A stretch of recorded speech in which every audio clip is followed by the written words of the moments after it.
rescue a drowning man, like a bindle of a junkie's heroin, like a confessor to absolve me of all my sins. I need you. Oh, this pain is breaking me, on the edge of going crazy. You know this pain is breaking me. I'm missing you so desperately. I'm missing you.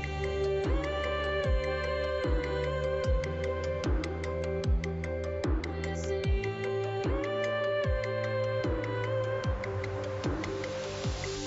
I'm missing all the nights we fly so high like there's no tomorrow. I'm missing all the times when you stick by while I went way down low. And the way that you feel lying next to me, beneath the southern summer moon. The way I'm missing you, I wish I knew that you're missing me too. I'm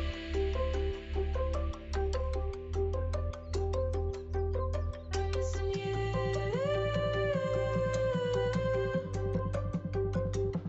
I'm missing you. I'm missing you.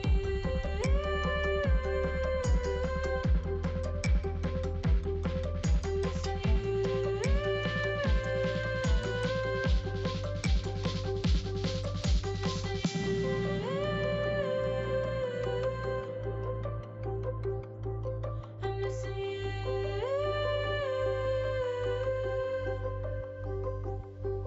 I'm missing you. What's up, THL? It's your boy Saku coming in. Sunday Showdown. It's been a while. I am missing you just as much as this song says. So, thanks for joining us tonight. We are going to be pretty much full tilt. We have potentially 4 matches. All depends on caster availability and another player availability. We could have a Pro Series match floating in there, but we'll touch on that in a second. I want to introduce my longtime co-host, Hustle. How you doing, Hustle? I'm great, Saku. How are you? Doing great. Just trying to get myself psyched up there to try and do a 4 match, if possible. 4 matches in a night. We'll see. See how stamina goes. So we'll rattle off that'd be sweet. Yeah, we'll rattle off the first 3. So the first match tonight you're going to see at 8 p.m. Eastern, so it's in a couple seconds here, is the Legacy Series Gold Conference.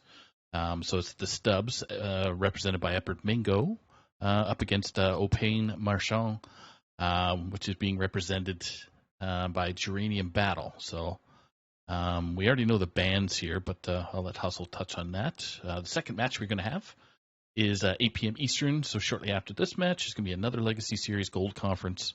We're going to have from Defias, Classy Thug, playing. Then we have Big W roster, or Big W Esports, with L-Bomb 25 playing. Then we have a third match, which is Hero Series Teal Conference at 9 p.m. Eastern, with some big wigs. We got Neji Boston representing 22, a.k.a. Diamond's version, up against Molestar, who's always in playoff mode. So that's representing 8 p.m. And the fourth match, potentially, is going to be a Pro Series match at 10 o'clock, which is a Harmless Dog versus who's representing Aggressively Proud Mages, so 8 p.m. again, up against Risen from Swagoi. So we are full up in it tonight. Basically an 8 p.m. marathon. That is right. Yeah, exactly. So that is the marathon we got going on. So you're going to see Jolt C's face on there instead of mine, but because he can't make the first match tonight, but hopefully he'll be able to fill in for that. But let's get back to the first match with the Legacy Series Gold and Geranium Battle versus Epic Mingo. Do you want to go over the classes real quick while I make the edits? Yeah, I'll go over both. Both have been Hunter, so I'm going to skip over the Hunter, which we can pretend is the fourth deck. It's not going to show up in this match. So that's going to leave Epic Mingo with a druid, a mage, and a rogue. And on Dranium Battle side, there's going to be a rogue, a shaman, and a warlock. So that's pretty exciting. Druid right now, most popular deck is that drum druid, although I've seen sort of like a spell damage druid floating around. I don't know how good that one is, but it could be that. With the mage, there's sort of two things going on right now, depending on where you're playing around ladder. You've got the rainbow mage, which is sort of a OTK, over the top damage archetype, and then a lot of people, especially at high levels, have been playing Naga Mage. Mm-hmm. So we'll see there. And then Rogue is usually these days it's Mech Rogue, but someone might try something funny with like a Miracle sort of hybrid of those things.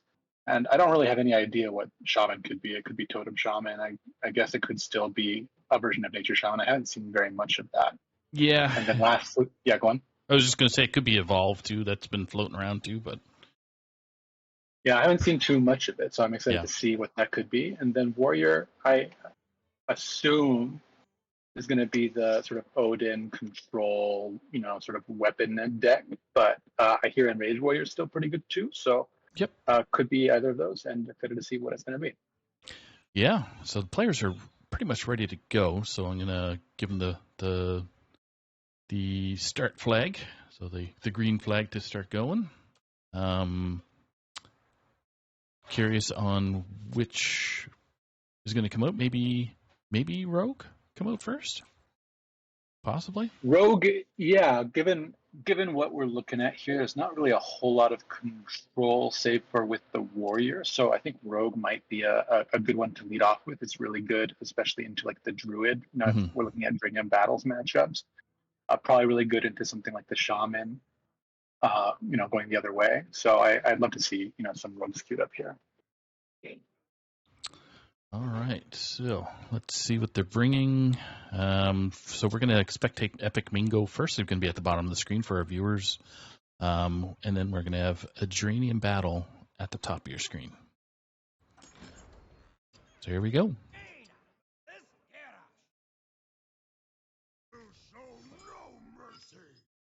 So we've got Epic Mingo leading off with the Mage, and Dranium bringing the Warrior first.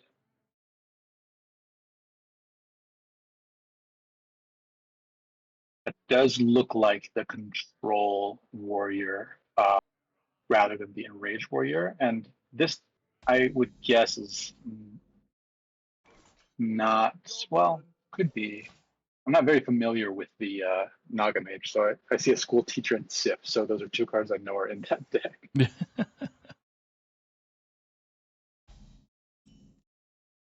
So just for our viewers out there that aren't following THL, we get the stubs that are up 8-3 over APM so far, with another 3 matches to go, including this one. So.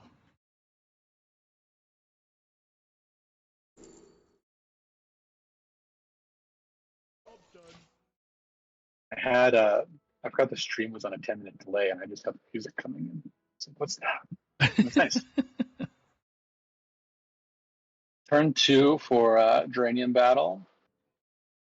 Not a lot to do. I probably just Hero Power Pass here. I suppose they could try and push a bash, but probably want to hold on to that.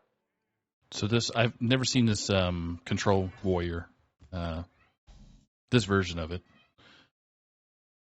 Yeah, Warrior, having received a bunch of buffs on that last patch, is now, I think, the most popular class on ladder.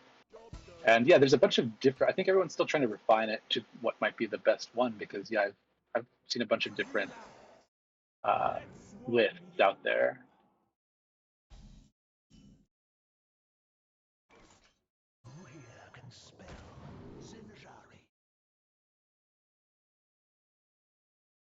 So what do you pick here? Objection would be good, maybe? Objection seems pretty good. There's a lot of really high value minions on the warrior side. You think Odin, you think the Titan. So it's sort of going to be about timing that, sort of anticipating when one of those big ones are going to come down and not wasting it on something like, a weapons expert or something like that, which would Right. be impactful but not quite as strong of a move.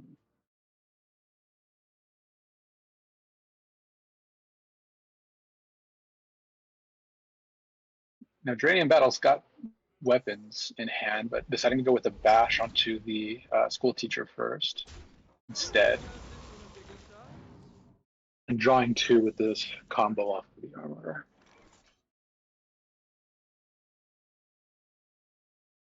Does seem like nature.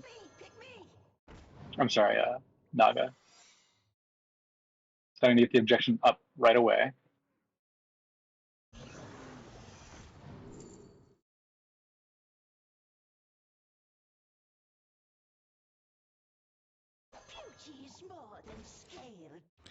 Yeah. That was an interesting offer because it did offer a Naga that's a pretty big deal in the Rainbow Mage. I'm taking it that this is Naga Mage now and going for the spell damage minion to present a little bit of a threat there to Uranium.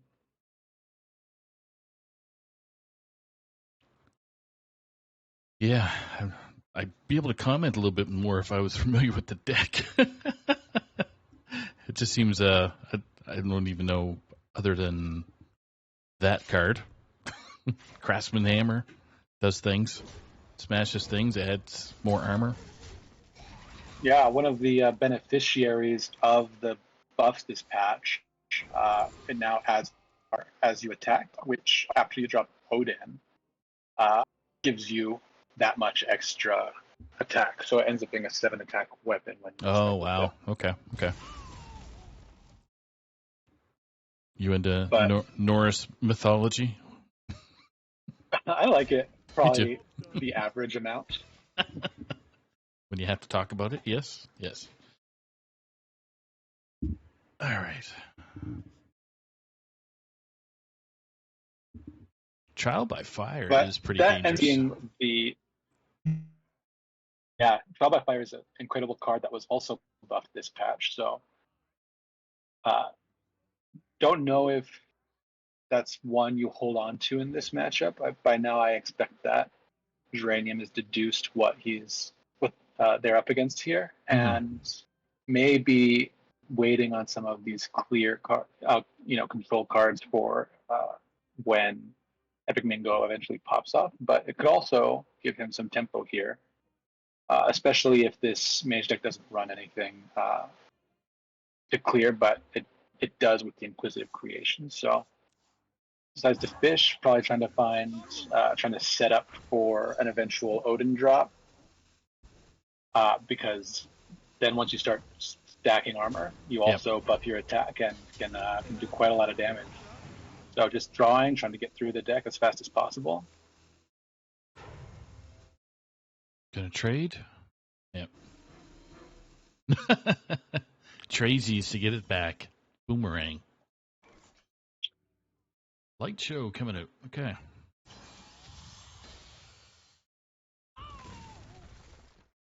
Gonna go ahead and let some of this burn off. Yep. It's probably good too, just to keep that armor total down. So another fireball. Jeez, what is this? Although discover a copy of the spell you cast this game. Don't know if that's good, but you can guarantee to get another fireball. Yeah, it's tempting. Oh, they go for it. Now you got 10 cards. Is that what's going on? 9, okay. Dirty Rat brings out. That was pretty bad. Crucially missing Sith. You don't love losing that value. Commander Savara able to give you back some spells, but Epic Mingo has a rewind now that can do a little bit of that, and had it been Sith, it might have been game over. So it was pretty good draw, all things considered. Yep. This is where things get buffed and stuff. I think this card is broken, in my opinion. Yeah, it certainly feels very strong now.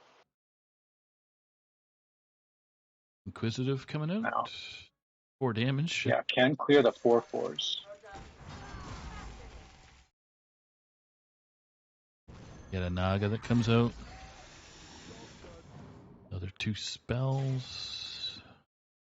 Epic Oh, Mingo yeah. taking control of the board. Yeah. I forgot what Nagas do. They just discount, like, I think it's this one, right? That discounts. You cast a spell. This one, I think, discovers a spell. They all do different things. I thought it was like churning. I can't remember myself how Naga works, but there's a Naga that churns, so it basically discounts. Now, Dranium able to forge and play the Bellowing Flame, which both clears this board and also sets up Ignis to give Dranium a new weapon, and we'll see if he tries to get that down sooner or later. Another Fireball on the table.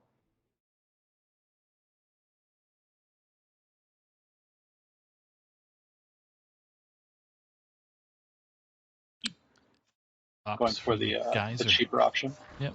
Yeah, I like that. Draw a card. And Naga holding this again. Oh, okay. Solid alibi, yeah. Yeah, I like the solid alibi here. The main threat are huge weapons or huge just attacks from Dranium's hero. So that'll stall out essentially. Give Epic Mingo time to find the Naga they need to pop off. Right.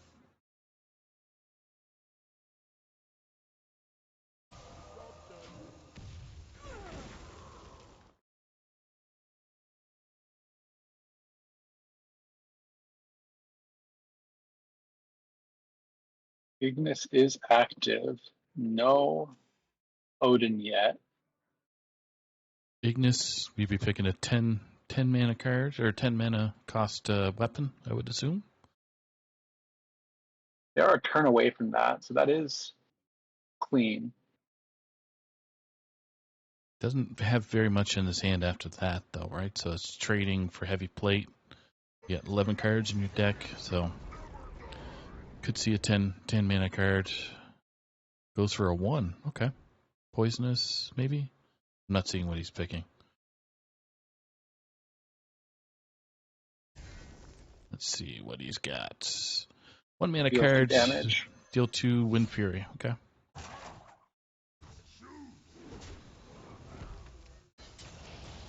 Shield Slam, take care of the 3 cost card.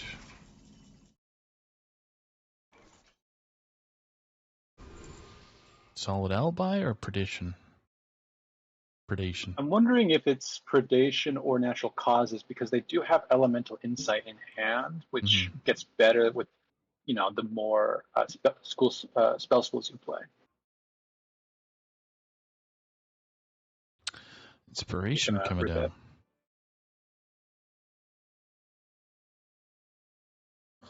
Oh. Guess to activate the Naga or the Predation. I find that order curious. Yeah, it's one of those. If you're not, yeah, you'd hold it for Sif. You're not using the predation right away, right? Or whichever. Yep. But deciding to get the discount on the predation while they can, don't expect to need to call a minion back to hand anytime soon. So just wanting to have the 0 cost predation for when they want to pop off. There's Odin. Odin's son.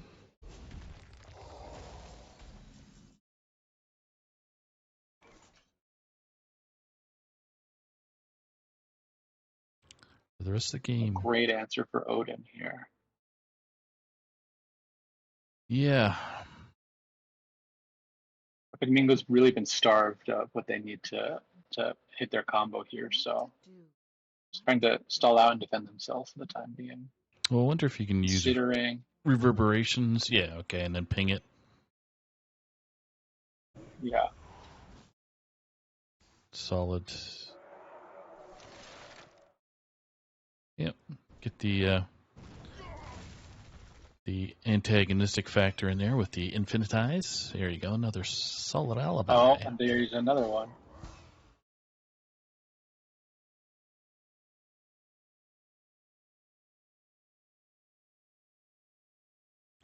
Big brawl. Geranium's only got 6 cards left in his deck. What is he looking for? At the moment, I expect Geranium's mostly looking for armor. It's going to give him attack, and the weapon that he chose is cheap with Wind Fury, so he'll be able to do a lot of damage, but Okay. not until the Solid Alibi has come down. So at the moment, the game is resource management, continuing to protect themselves without giving up the stuff that's going to give them burst. Gotcha. They do have a Blade Storm. It's a little. You only need to deal 1 damage, so I wonder if you just tank the 8 here. Because you know the weapon and just use the battle cry. Yep. Okay. It's cool to see. So you're trying to get Odin fast as you can, so you can start capitalizing on the armor game / That's right. Okay. Get it now. Still waiting on the big one. They've got Stiff, which does +6 at the moment. Only have 3 burn spells in hand. The 8, 16, Okay. 25. So Solid Alibi coming down again. Infinitize coming down again.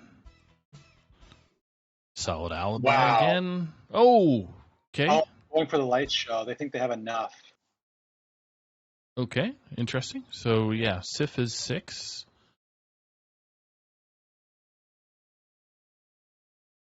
Frozen Touch is not infused.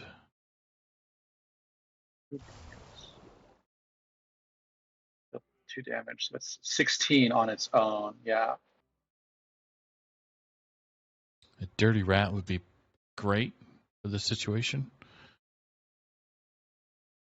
You could just. Oh, magic. Armor up. Is there one coming down? Nope. Interesting. Okay. Oh, holds the Dirty Rat. That might be enough then for Epic Mingo. Get That's 16 off of the light 30, show. 38. Another A makes 24. Is it just enough? Do you have the mana for it though? It's 3, 5. Yeah.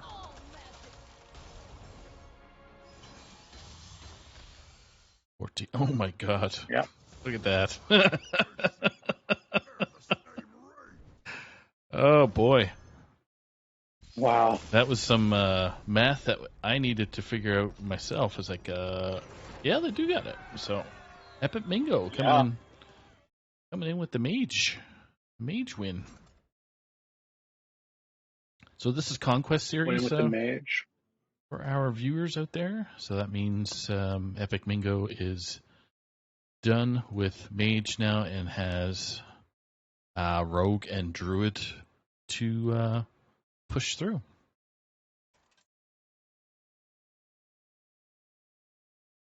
Meanwhile, the warrior is still available for Dranian battle, who decides to continue with it into Epic Mingo's druid. Now,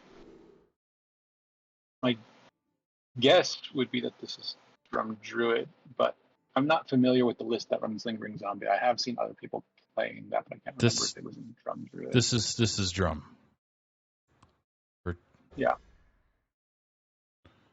What do you think Geranium's bring it? Hold on. Warrior. Control warrior. Yeah. Yeah. And I do believe that druid is favored here. But the margins on these differences can Yeah. sometimes be little more than a coin flip. So we're going to see the trade from Draining Battle on 1.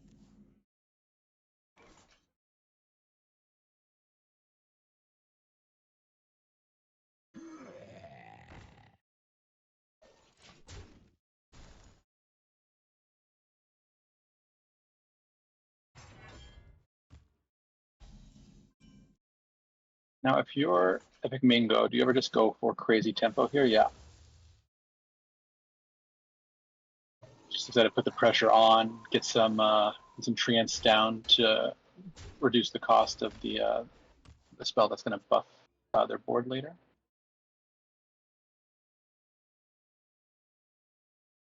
They're from the depths from Uranium Battle. Discount the bottom of their deck. Mm-hmm. Ooh, we find Odin there.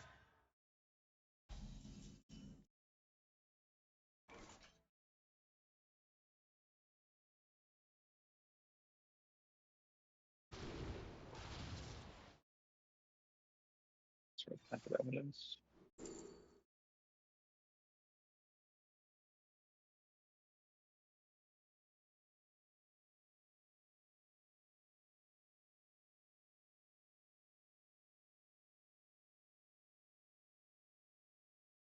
It's a big board.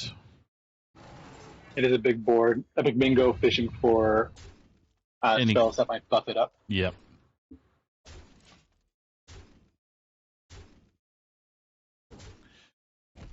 You don't feel good.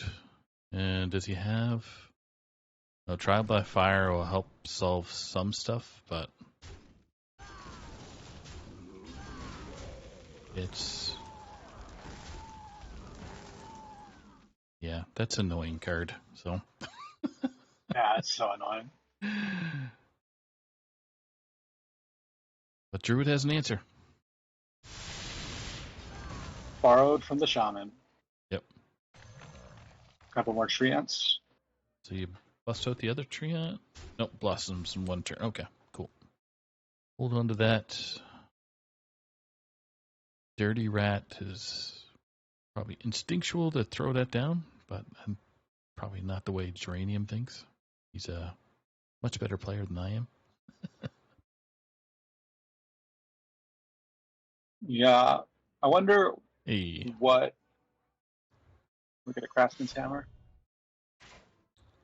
Okay, so... Okay. Doing a bash and draw. Or gain, sorry.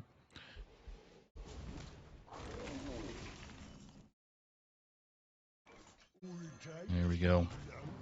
Yeah, a lot of pressure from Epic Mingo. Yeah. Constant pressure. It's not a lot, but every little bit helps. It's kind of cool, actually, the primordial wave in Epic Mingo's hand as well. Yeah. So...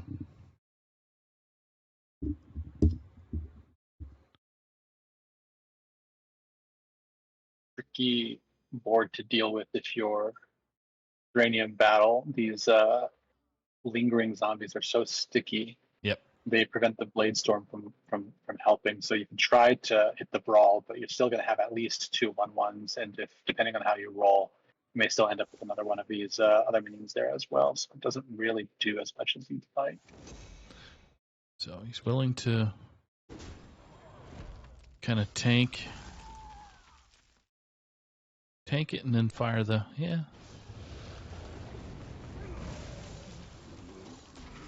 So this will trigger, one of these death rattles that these lingering zombies use. I always thought it chained, so like once one death rattle triggered. Yeah. I have to try that myself. Sometimes it does, and sometimes it doesn't. It depends on the card. It doesn't, always activate upon death, but sometimes with some spells or battlecry effects like the Spammy Arcanist, which is now I think in Wild, Right. it would kill them as they kind of come through. But not being a game designer, I don't totally know what distinguishes when that works and when it doesn't work. Okay, Hustle, I need you to be a game designer so we can figure this out, dude. All right, I'll go to school and I'll apply to Blizzard, and then I'll get back to you. I'll fund about, it. give or take, Yeah, I'll fund 15 years.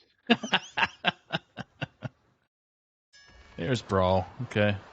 Yeah, has to do something about this pressure. And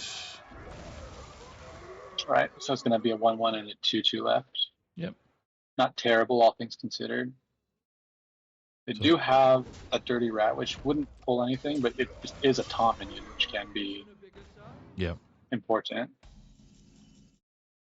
So basically, Geranium is just trying to keep additional damage at bay. And he's got the Plot of Sin, which is a great card. 2 5/5s hit the board. And there's a Primordial coming out. Yes. Oh, what a roll. Oh, wow. no. That's bad. That is a dangerous... Bone Lord Frost Whisperer, which will put Epic Mingo on a 3-turn clock. It is something that Draining Battle is going to be able to deal with pretty easily. They've got a lot of single target removal in their deck. Wow. I think It's got to be a race. how much damage? 6, 9, 10, 11, 12, 13 right now is what Geranium's looking at. So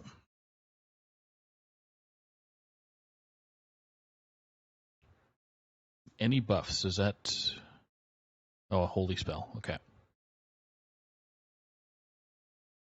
Don't think there's any holy spells in Druid yet, but we did see some Shaman, so we'll figure that one out.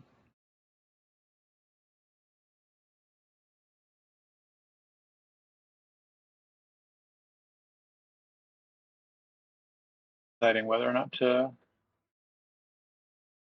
draw. Dirty Rat pulls nothing, but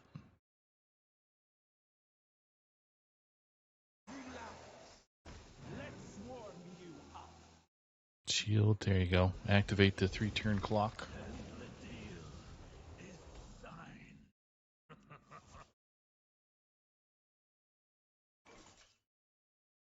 Aquatic form. Aquatic form's pretty good. Yep. Ooh. Definitely pick that. There you go. Trade that and forge that.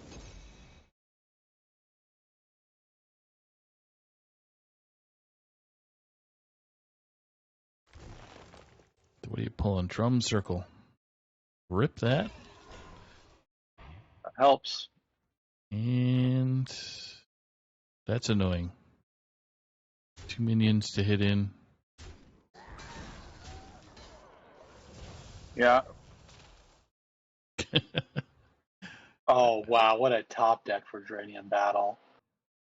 Okay, man. Check this out.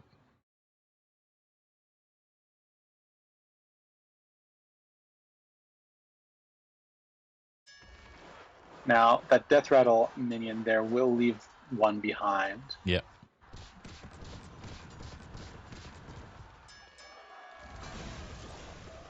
Plus a 4/5.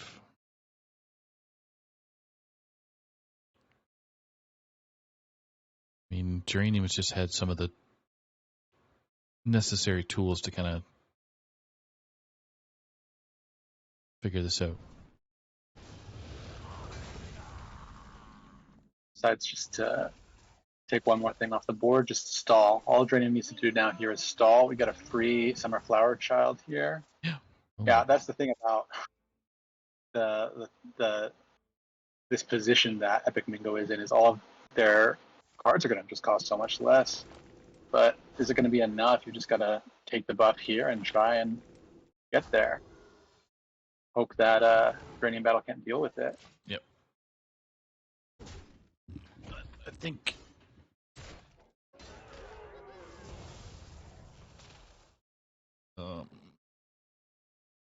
Yeah.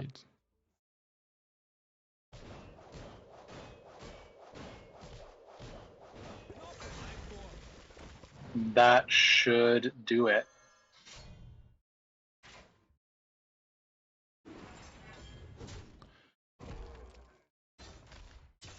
Okay. So I don't think there's any burst in this. So that clock is going to be up right here. Well played. Yep.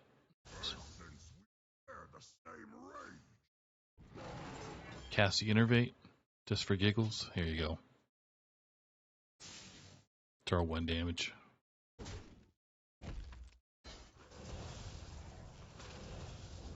And go into the depths. Yeah.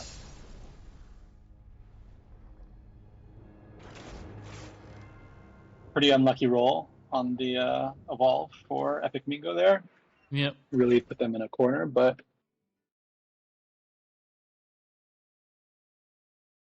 All right. 9 times out of 10 probably worth that risk. Yeah. Back into game 3. For Doomhammer, I must protect the wild. Tied 1-1.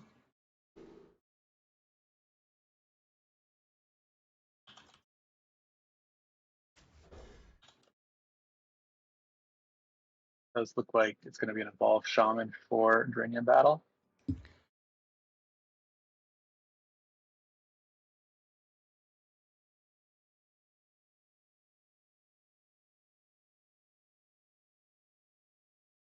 Pretty good offer. Now, I don't know Evolved Shaman especially well. I know that you typically keep this Titan in the old Nature Shaman that was nerfed, but I think it I don't know goes if in this that's one. the Yeah. Yeah. I think you see obviously the blood boil. Oh, okay. So he does keep it. Yeah, Okay. that's the only one. Cool. Epic Mingo coming back with Druid.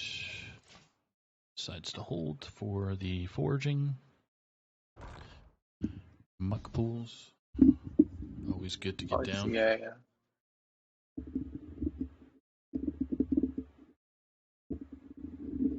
Gonna go for the forge before the Witchwood Apple came into hand, and decides to play for tempo instead.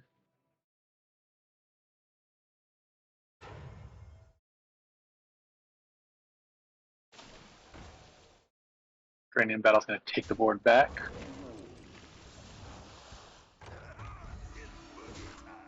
Wow, what a great evolve. Cool Ghoul, Divine Shield, and Reborn. That's going to be really difficult to get rid of.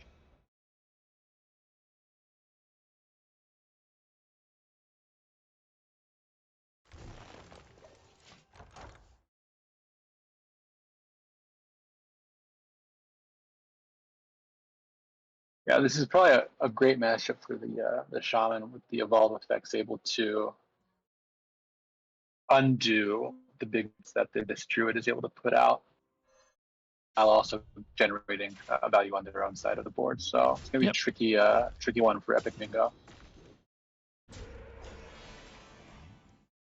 Yeah, because that's going to throw a little wrinkle.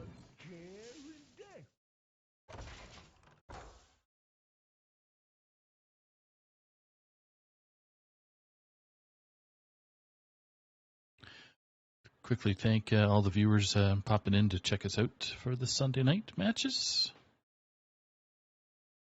Not to say you have to tune in like you do with the MT tournaments, but we are going to have 4 matches. All right, 3 matches for sure. 4th one is question.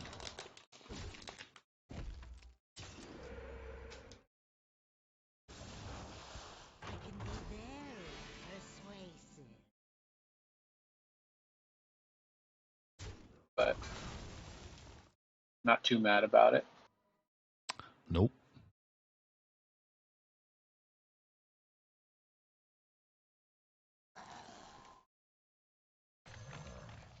Yeah, forge that one? Yep.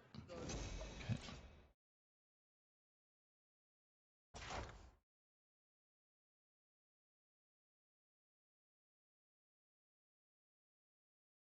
Convincing Disguise is the draw. Needs 4 things to die for it to transfer all friendly minions. Perfect for the singers. Our gift of the arcane enlightens us. You have to pardon Hearthstone kind of flipping the top player's cards every time it's their turn. I don't know when it started doing that. I think it was the last patch, but Arhat, if you hear us, man, can you give the developers a little quick heads up? Big board for Epic Mingo. Not a ton to do with it either if you're in a battle. You have this No. Titan, which can deal damage, but I don't think it deals 6. Yep. That's pretty formidable board. Probably going to draw to look for a tool to deal with this. Yep. Now, if you're Geranium, you can't really kill too many of them, but I guess you throw this down anyway and see what you get. Yeah, you're at full health. Maybe you just damage what you can and trade into the rest, rather than risk not finding the evolve effect and being just stuck facing this whole board. I mean, you're not dead, but you're hoping they don't have a buff card. You're at 28 if he lets it loose, but I can't see him doing that. Yeah.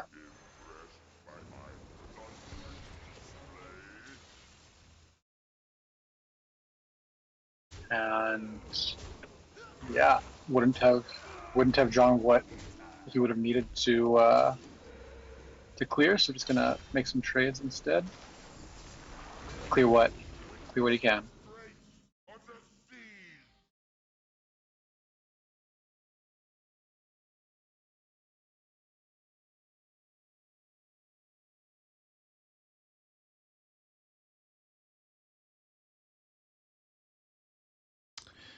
Yep, that embrace of nature would have been awesome, but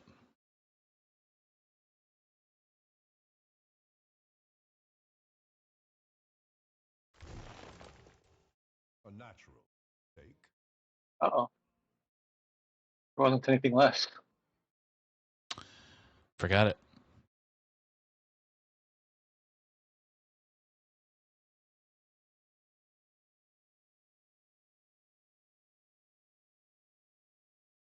What?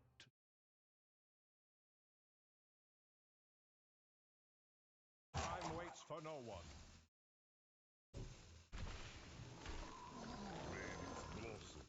You might as well buff it while you got it, and get rid of that thing, and just rest his go face. Yeah. Cannot leave the Titan up. Still manages to push 12 and threaten lethal. So Radiant Battle now needing to answer this as well. But not a lot of great tools to do it. You've got Prison of Yogg Saron, which is basically a Hail Mary. Can't even do that right now. No mana. Oh, he overloaded. Yep. Right. Protector can get you some, but you're not surviving if they have a buff. Which they will. They'll have a double, like the choose one is activated because of that, what is it, Disciple of Eonor? Yeah. So we may see Geranium try their luck with Evolves here. See what they can get to protect themselves off of a roll of a dice.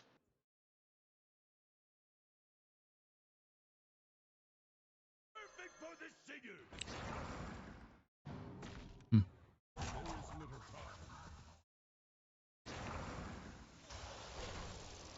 Another, got a big 7/7 in the way.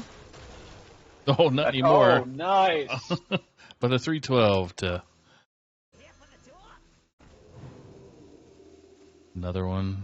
You look for a taunt totem. Oh, and you find it. That's some excellent RNG there. Way to play to, draining battle playing to their outs. Yep. Finds Red Herring, which is going to just draw all of this attention. Has to. You got no choice but to hit it.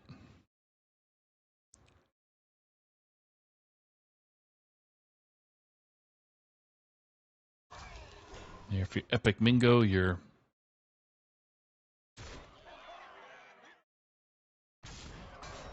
slightly PO'd because all your stuff is being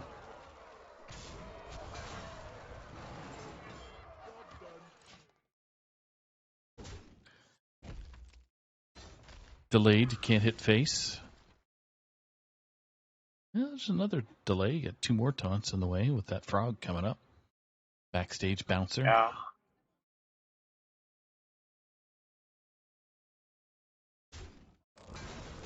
Oh, perfect. Infectious schools. Yeah. And Yogg coming down to play. That's not it. That's not it either. And that's it. And Oh, another 2 taunts. 2 taunts off of the draw. But he's dead Is anyway, that I think. enough for a 12? No, you'll dig There for you the buff. Yeah. You can push through. If I was Epic Mingo, I would be pretty perturbed. I was like, oh. Boy, There we go.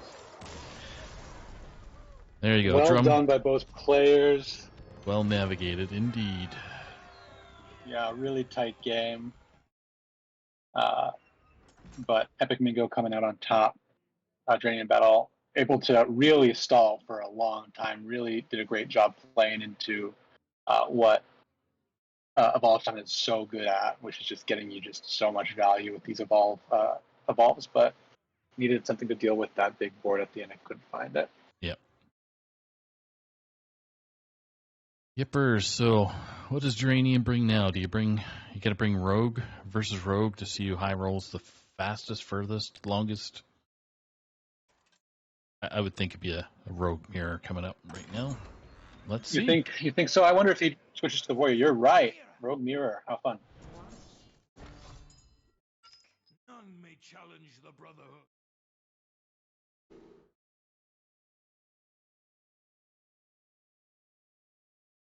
Sorry, I was looking at the wrong image. Let's see where we're at. Got Rogue versus Rogue. Full mulligan there from Epic Mingo. Yep.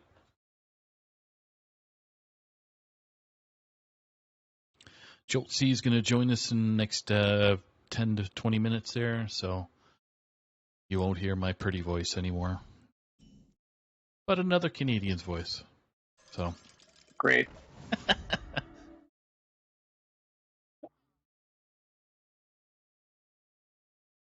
all right. Great opening hand here for Epic Mingo. Got the Flick Clocker into a now buffed Drone Deconstructor, which also gives you a magnetic that they'll be able to play into one of the best cards in the deck, the Coppertail Snoop, which Yep. will feed them coins. So Poops out coins. Bolton Prime. Oh, that's good. Stealth to throw that on there. dude, stealth is cheating, man. It's exactly what you want to see. Yep.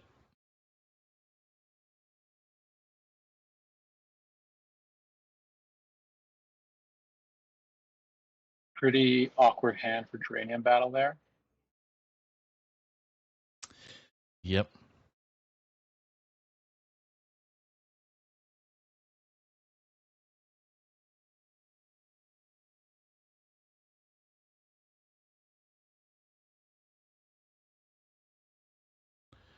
Yeah, this is such a difficult position to be in. You can't interact with the biggest threat on the board right now, and there's so much. There's 2 3-cost magnetic minions in this deck, so you just know you're going to be facing more than you see. Great. Okay.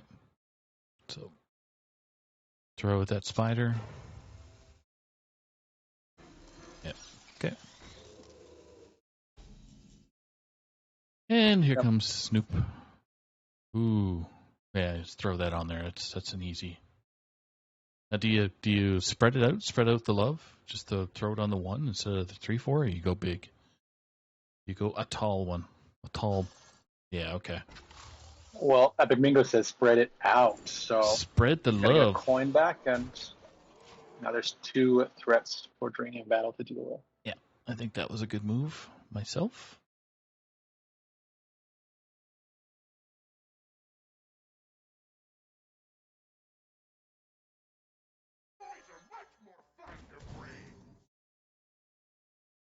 Well, that looks like stealth to me, which, you know, was so good for Epic Mingo just a turn earlier, but Yep. Draining Battle probably looking for a poison magnetic there instead. But this will have to do. You can Yeah. at least protect one of your minions with it. Oh, okay. Nope. Says I've got to clear this. Yeah. Okay. Scrap heap coming up.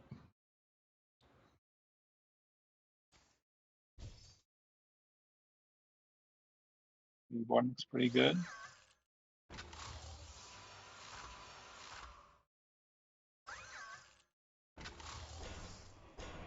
Do you coin the other one out? Nope. Okay. I think that's okay. Bumping. Yeah, I like holding it. You don't know how the game state might change, and having lifesteal in your back pocket in case you just need a little bit of extra padding. Yep. Makes some sense.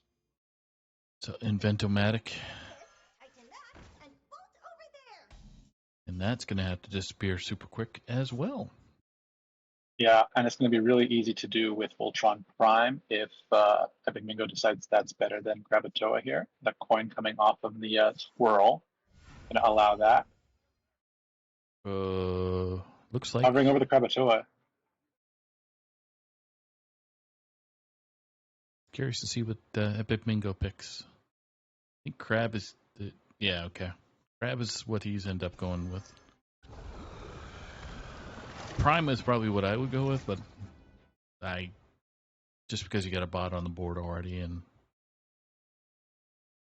anyway, I guess Yeah, it's I agree neither here nor there. You're still throwing more damage to Geranium's face. Yeah, exactly. I think this is technically more tempo than the other one, but the other one would have cleared and dealt 4 damage to face and been, you know, 2 huge threats to have to deal with. So looking pretty bleak for Dranian Battle here, just playing from behind. Yep. It's really difficult to stop Rope once it gets going. So yeah. So Mastermind coming down. There's a Poisonous to deal with the 5/5. Taunt Divine Shield. That's Ooh. not nothing.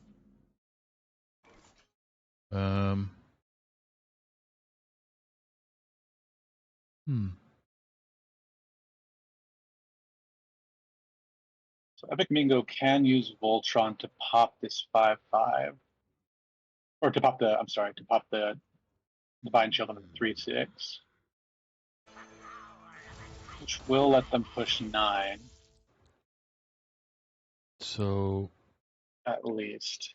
pop the bubble.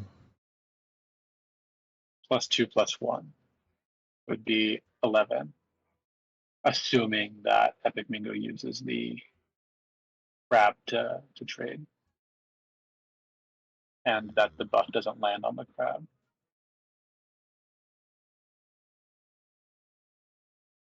Time is almost up. We don't get to see what their choice is, but Oh, and the buff lands where it needed to. it was wanted. Yep. And then Oh, and I miscounted because I forgot about the buff on the weapon from the crab, And- so it's going to end up at 9. Yep. And that's exactly enough. And Epic Mingo comes in with a win for the Stubbs.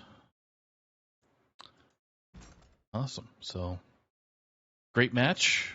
Got to see some Control Warrior for the first time that I got to see, at least on stream. So it gives the Stubbs another 4 points for tonight. Let's see if Epic Mingo is able to join us for a conversation. Time for a quick interview. So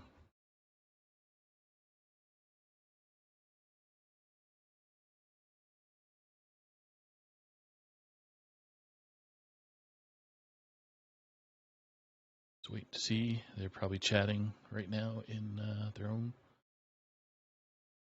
with Geranium Battle, just saying good games. So I see.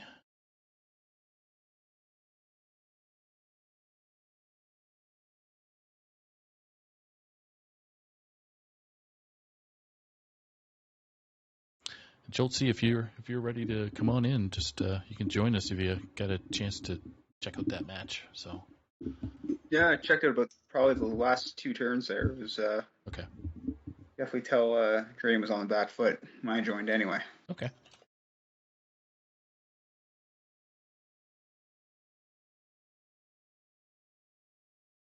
So Epic Mingo can't join us because he's struggling. His PC is kind of struggling, so can't join us for an interview. But want to wish them congrats. Yeah, really well played. Set of 4 games, really against a really formidable opponent. So it was a great series, and congratulations on the win and the 4 points.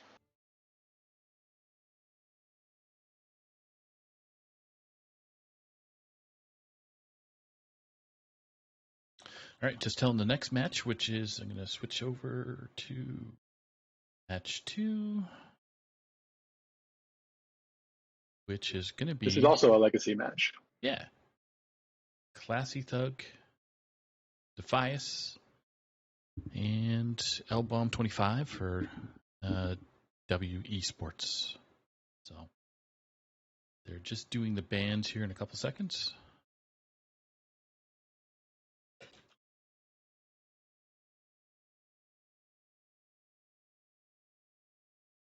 Yeah, this is the mirror match. Yes. Yeah, all the classes. So it's kind of odd to see Demon Hunter kind of kick it in the THL this season. Little pockets of it.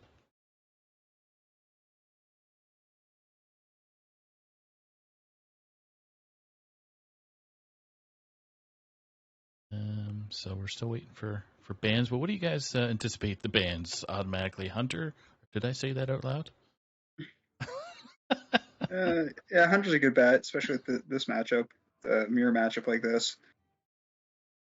Also, could be Warrior just can go full aggro and see who can outsmart who. Yeah. And I'm a big fan of banning Rogue. Even Rogue, we just saw in that match, can just snowball so quickly, and if you don't have what you need to deal with it right away, it's just so frustrating. So Yeah. a lot of great options for a ban there. That's true. Takes one minion to stick with Rogue, and you're off to the races. Yeah. So Classy Thug needs a few minutes there. Just want to double check and refresh what the score is between those two teams. Yeah, it looks like Defias is up there with 12 and Big W down with 2. So it looks like Defias has the week, but I'm going to see if they can get a couple of points to carry over for future weeks. So, I just refreshed. It's actually 16-4 right now for Defias over Big W Esports. So this is the final game between the group. Really doesn't really mean much, but it's still need points. And as we all know, points are very important to get to the playoffs since there's such a small group that's allowed to get to the playoffs. Oh, bans are coming in. Okay.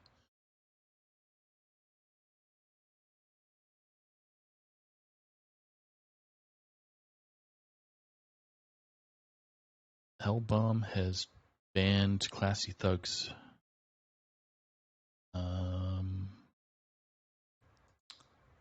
Demon Hunter. And vice versa. So Demon Hunter's off the table. Wow. That's, we were all off the mark a little bit. Yeah. What are they scared of? Outcast, I guess. Outcasts, yes, that's what I was thinking. Because Relic has been fumbling, so. Yeah, Outcast is just one of those ones that is so tricky to play, but if you know how to do it, it's just such a powerful deck.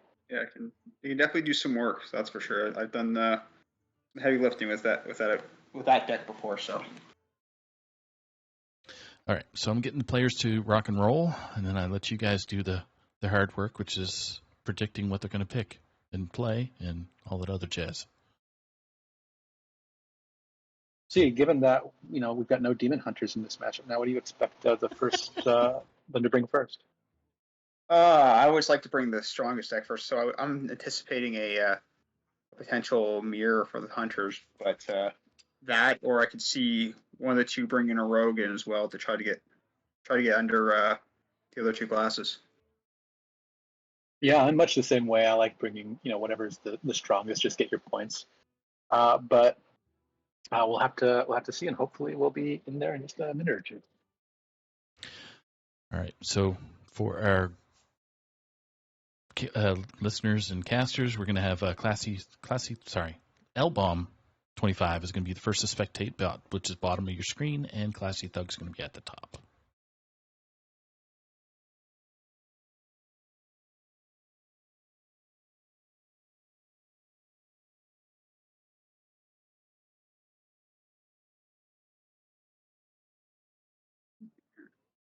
Give me a sec, guys. I gotta restart my client and let me spectate.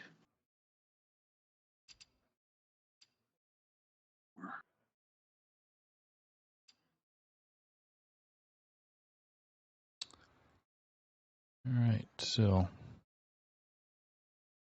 can you see them hustle? I can't see them either. I see them preparing to battle. I don't have the game as started yet. Okay. Oh, I just see it now. Okay. L-Bomb first. Then Classy Thug. So these two, just for helped me do the reveal series past a couple weeks ago. So That's right. thought L-Bomb was there. Yeah, thought I'd put them on stream there to have some fun. So they agreed. Jolt C, as you predicted, Classy Thug brings a hunter there, and L-Bomb deciding to go with the warrior.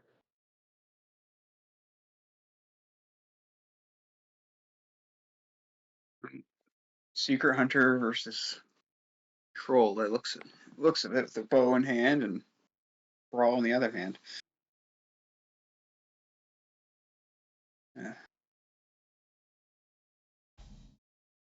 Classy Thug tossing it all back and ending up with a costume singer, which is just a great card. Yeah.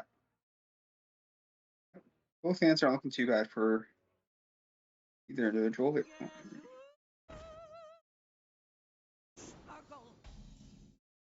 We're playing this matchup before on both sides. The warrior definitely just wants to try to out armor and get out of reach and try to clear the board when they can.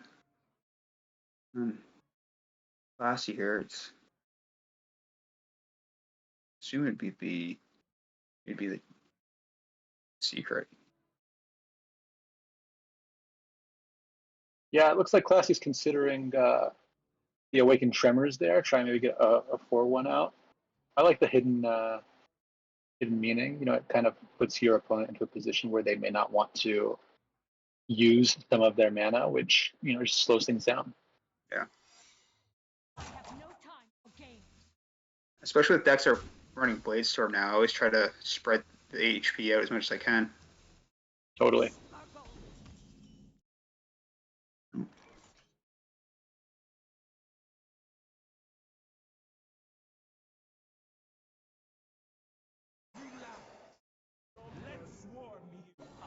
L-Bomb not going to respect the possible hidden meaning, so we're going to see. Oh my gosh, That's a good one.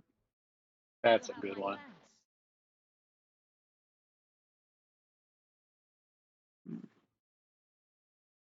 Going turn 4. I'd expect another secret and probably how many cards? 2, 3. Maybe Tremors and another secret.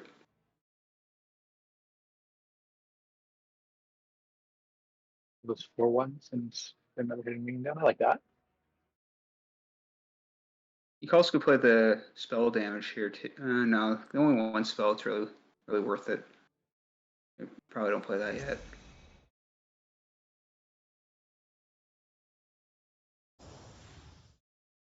Play double trap, okay, yeah.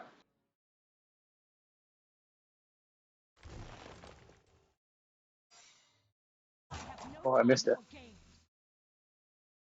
Cat and I missed the second one.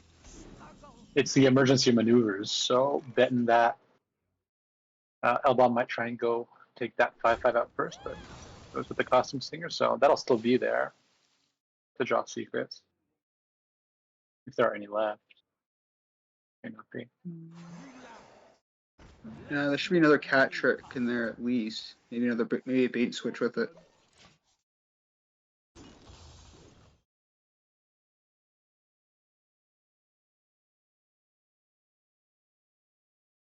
Top arrow.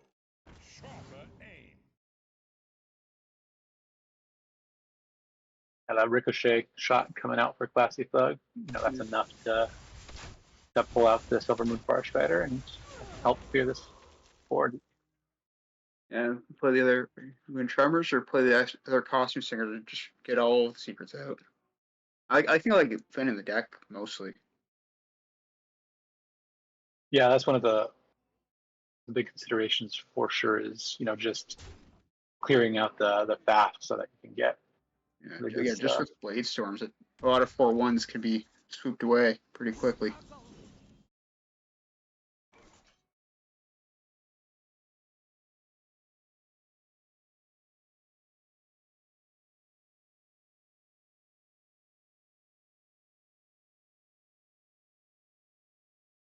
Yeah, that's a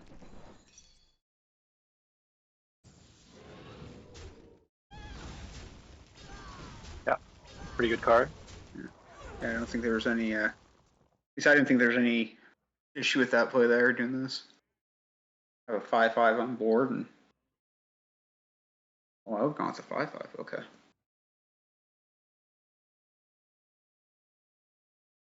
Classy Thug hovering over the Eversong portal. That would be, we have to trade that and the Panther to clear both of these. Also top deck Star Power, which would do it, but that would be all.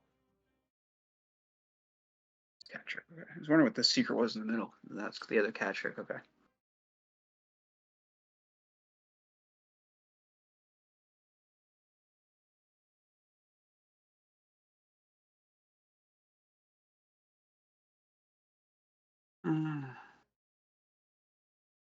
I guess the question you're asking yourself here is, do they have Blade Storm or Brawl or both? And which one do you want to play around? You can play a bunch of worms here, or you can play the portal.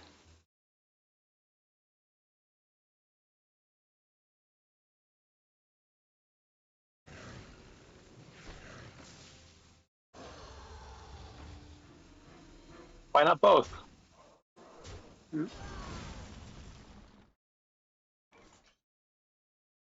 The 5/5 is fine. I can take a 5/5.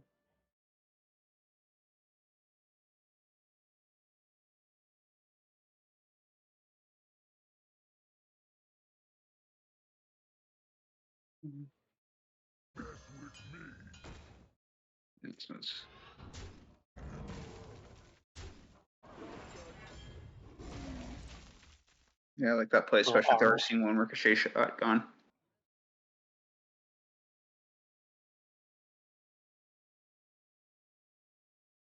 You can hear you draw first and see what you have.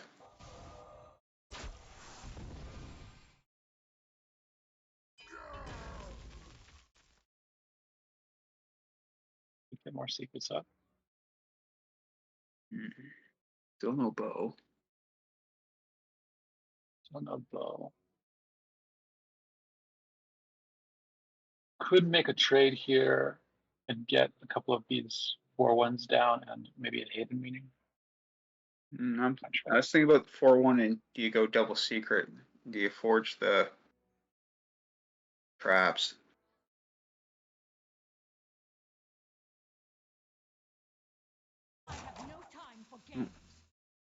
ricochet shot and go and bring the damage in. Okay.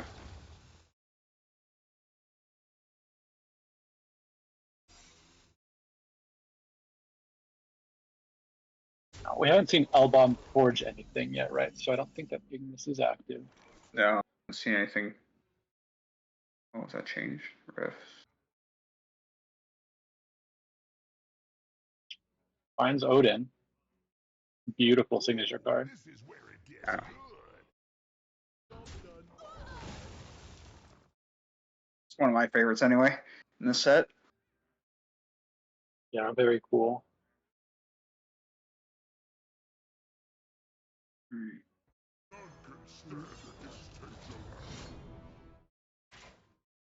Meanwhile, Classy Thug continuing to put the pressure on. Is Titan able to buff the weapon to help clear and present a threat for 2 more charges?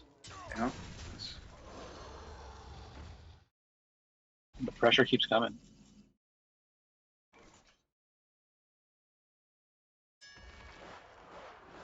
And it's a nice clear too with the brawl in the chorus rift. Yeah, put this on repeat. Is where it gets good. Oh no. Oh, that's tough. That's I think that does it with the lethal. star power. I think even just if you traded it in and went face and hero power, that was it. Have my thanks. Shoot.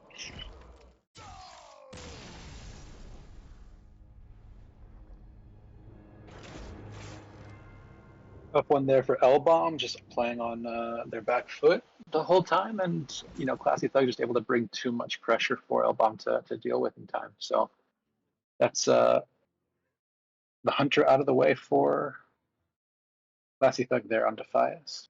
Yeah. What do you expect to come next from Classy Thug? You've got the Rogue and the Warrior left. I'm thinking it would be just because I don't like the mirror match between Warrior. I'd go the Rogue and just see if I can either. I prefer the Rogue mirror match over the Hunter, over Totally. the other ones, over the Warrior one. So I'd be bringing Rogue just to kind of see if I can get under the Hunter. See if they want to bring in their strongest deck, or what they may feel is their strongest deck, and see if I can get under that one. Totally. I think And if you're up on, I think I kind of want to run back the Warrior.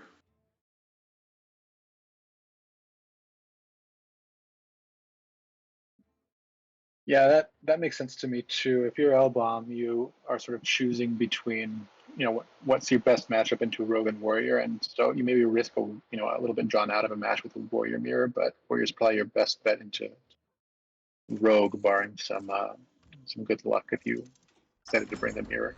Yeah. Yeah, because depending what Hunter was brought by L-Bomb, if it's Hound or that could have some stability, but I'm not sure what they brought yet. So until we see that, Yeah, that's right. We do get the Warrior mirror match here.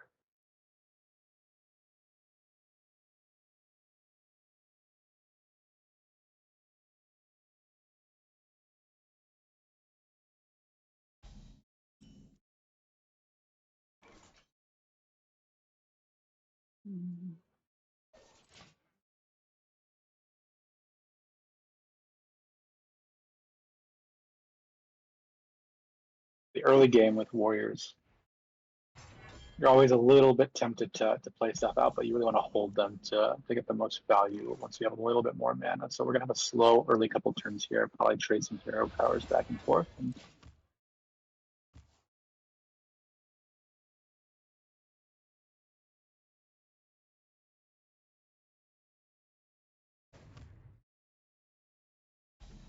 Classy feel like having to float a mana there, but a Steam Guardian from L-Bomb gets them on the board.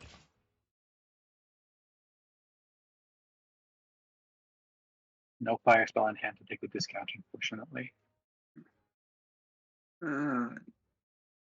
no, but they're looking good into 5 into 6. The rifts there in their hands. rather see draw in this this matchup, especially if you don't have Odin in hand, which unfortunately Elbom already does. Yeah. Really starting to pick up steam with draw and getting a lot of value off of these buffs on a Minotaur, which is going to give even more armor once that comes down.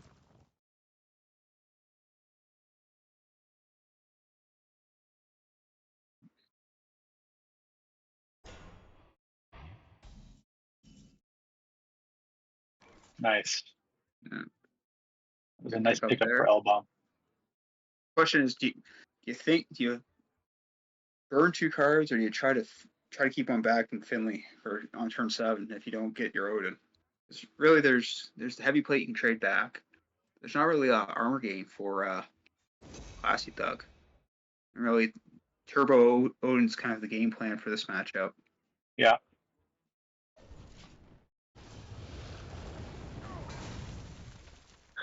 Now, Elbom forging the Belling Flames is going to activate Ignis, so there's quite a lot to do on this side of the board, and a little slower over there with Classy Thug, as you've been pointing out. They do draw a Craftsman's Hammer, which is just a good card. I think I hammer Hero Power pass and just go hunting next turn. That is gonna just try and put some pressure on with 4 minions on board and armor up in the meanwhile.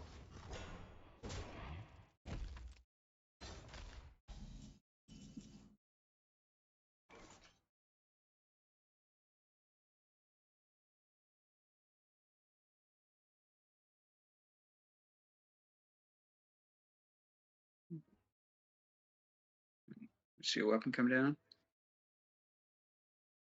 What rhymes with choice?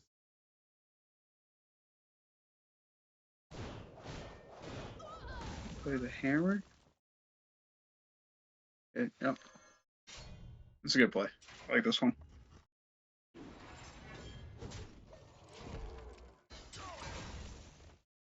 We saw a little bit of a temptation to play Ignis, but I like the restraint. I like waiting until you can get something better out of it when you're not dealing with 2, 3 floors on the board. So this mitigated that a bit.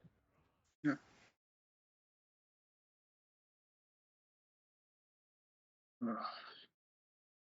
Keep the pressure on. So you can trade. What's that? You trade 4 of them in.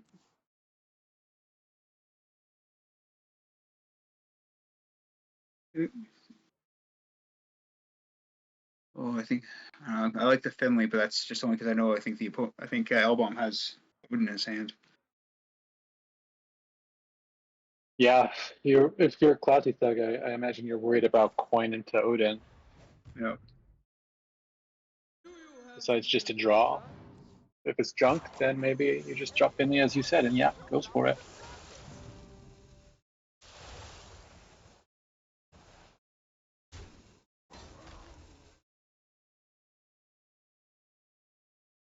See where he gets here. That.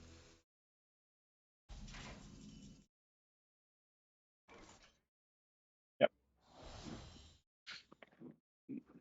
Amuse me with your tales of victory.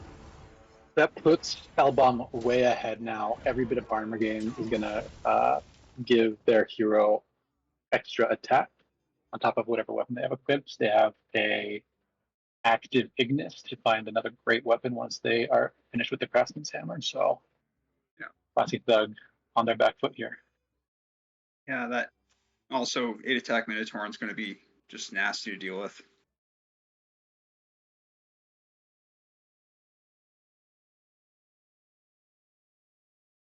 You just rip Yogg. Or, no, sorry, you got the flame. Trial flame. Trial by fire in there. Always If do Trial that. by Fire, they have a shield slam even if they just want to clean this up real quick. Okay.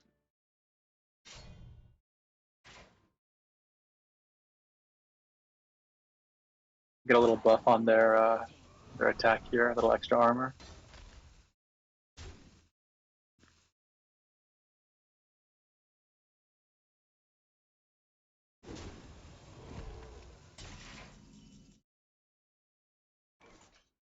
I think we're gonna see this Minotaur, and oh, you go for the shield block instead of the stone skin armor. It's probably fine.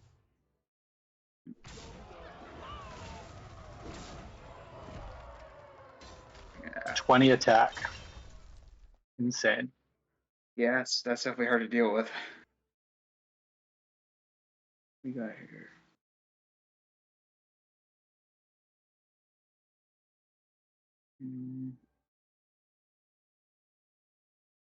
Yeah, just run the Finley and give it 8 armor and blades to more. You can draw first. We also want to. Oh, Oh. Yeah, I'm just gonna Hail Mary here.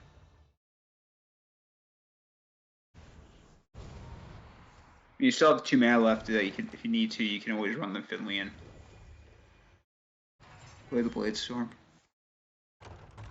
There we go. Okay.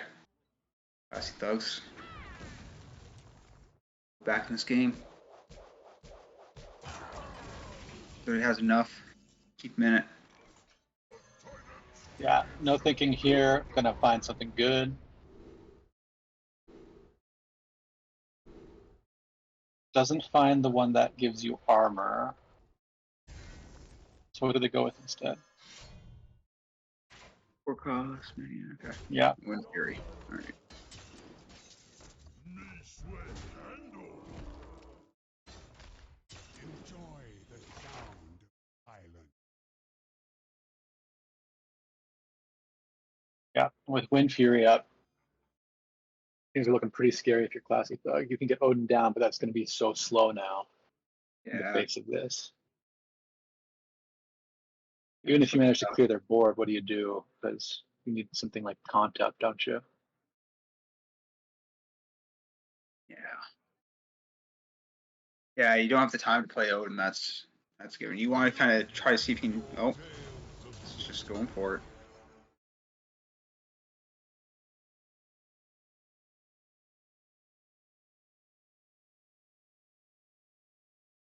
Our gift of the arcane enlightens us.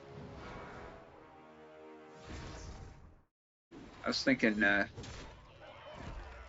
go Trial by Fire and then wait for the Og to open back up before you played Odin, but Yeah.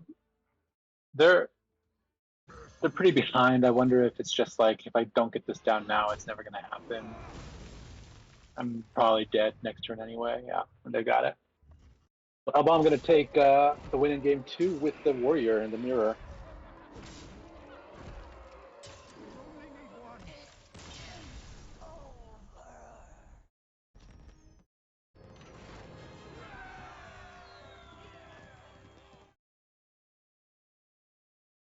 So that's going to leave Classy Thug with the Rogue and the Warrior, and L-Bomb with the Hunter and the Rogue.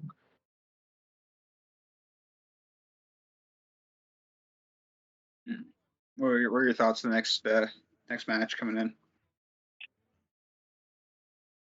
When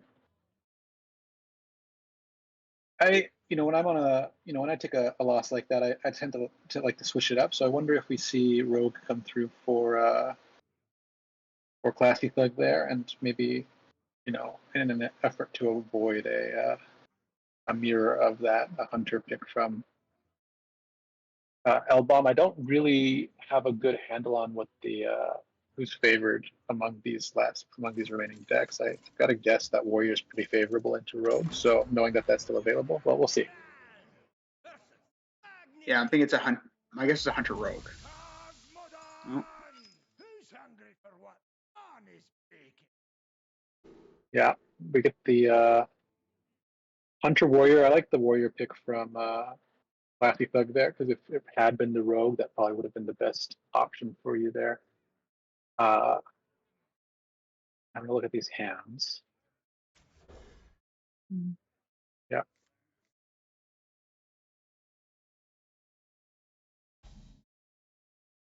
This is going to be secrets Yeah. from Alpha. Yeah, the catcher kind of gave it away there. See a lot of Hound Hunters playing that.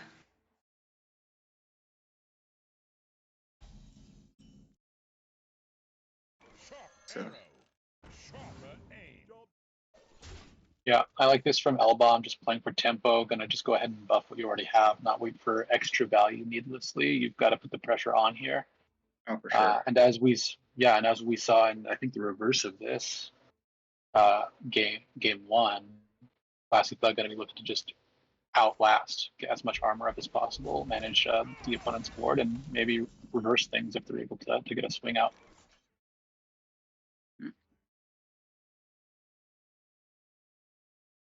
Hmm.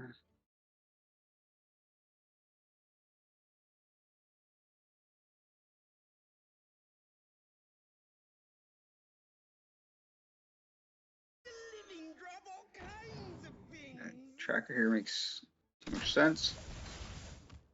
Yep, this thins the deck out, pulls some burst for you, and got 2/1/1s, which is not nothing. For sure. Oh, that's nice. Oh, nice.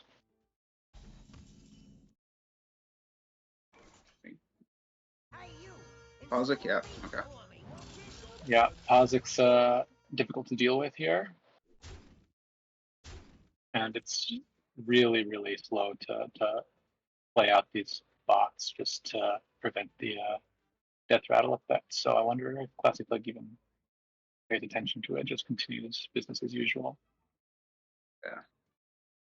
Checks it from a coin brawl. I mean, tough to brawl this board, but yeah, it'd be kind of protects you from that. Well,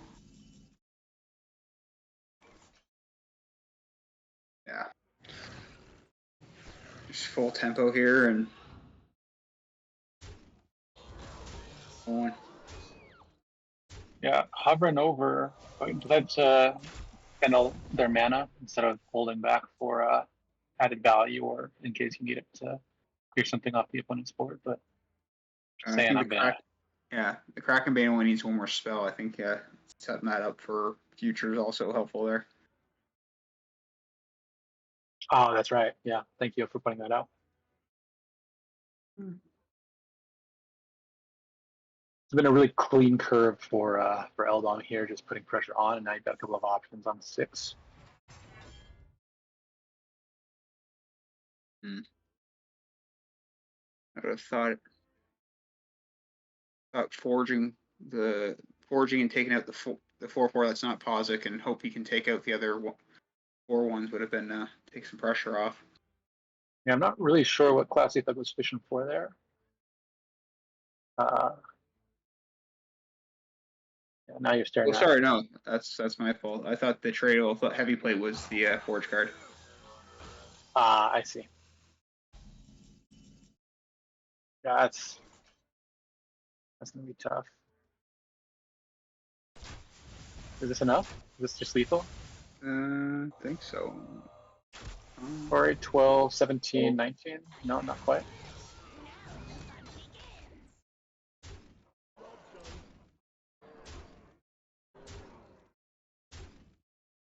Just off.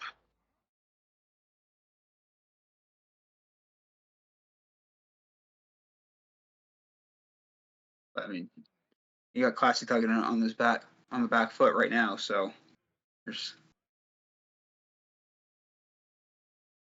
no Yeah, problem. not a lot And of. help out. Shield block is Still have a gonna. couple coins. Yeah, you can fish for that.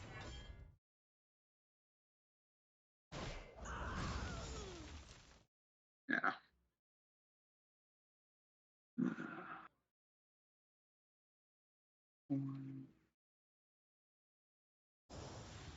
Going the heavy plate here just to keep him alive. All right. At 16, at 8, 11, shouldn't be. I think they've got it. 13, 16. Yes, lethal if you had for the Titan. Plus, Or the bow, even, I think. 10, 14, 17. Yeah. go to, yeah. 17, yeah. Elbow, I'm Or just with bow. checking their math, making sure they don't make a mistake.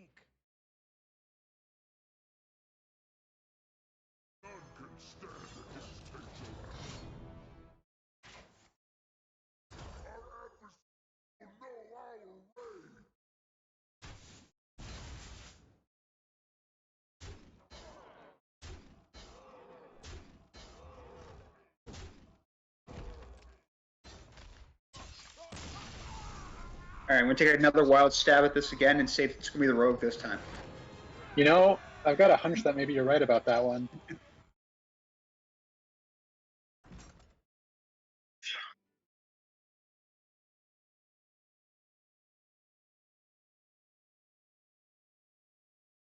Now, if you're Classy Thug, you just bring the mirror.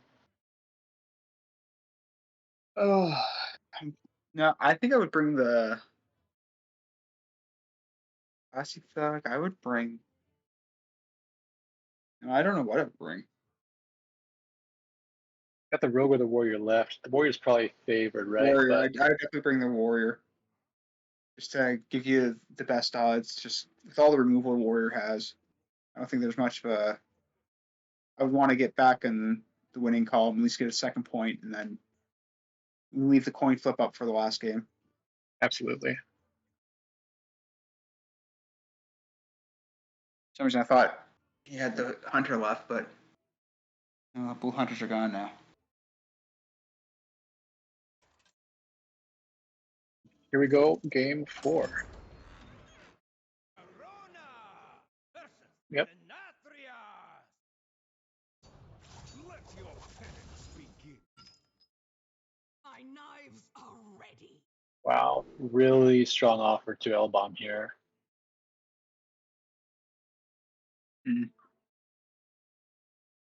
Wow. Yeah. Okay, offered to Classy Thug. You get the Bellowing Flames, which you can forge on into a chorus riff.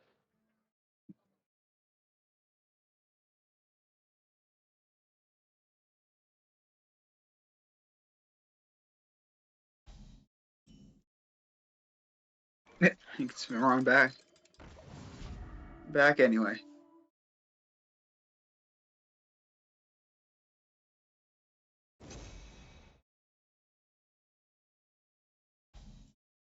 Surprised they didn't keep it in the mulligan, but works out.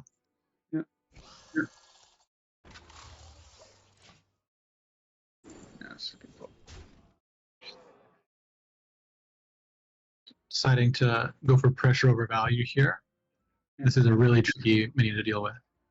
Oh yeah, for sure. I'm thinking Coin Illusionist would be the play next turn. Or Elbong. That's true. Yeah, that's right. Classy. Classy, I think. They can clear this, right, with the Billowing Flames? Yep. But do you want to do it now though? That's the question. I guess T5 damage to the bubble. We could do is you could always bash it. I just get so scared of the spider tank or another squirrel and what that would do to the Elbom's tempo. I count other options. Yeah, but he hasn't played any spark bots yet. He hasn't played. I think I would bash it. That's something what the play I would make. Get greedy a little bit. Oh, horse rep.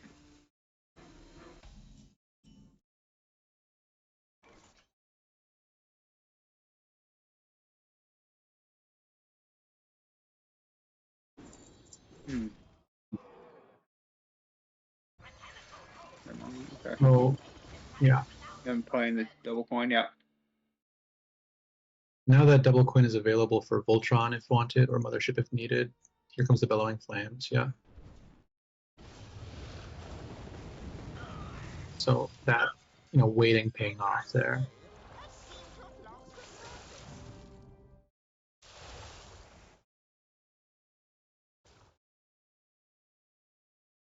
Unfortunately, I can see Elbom hovering over what their plan is next. Yeah. Oh, and both motherships. I mean, Illusion's kind of dead in hand now, but Yeah, that's always unfortunate when you pull both motherships. So you're not going to be able to use that Spiritual Illusionist, but yeah, the play's good though. yeah, this is looking okay for Elbom at the moment.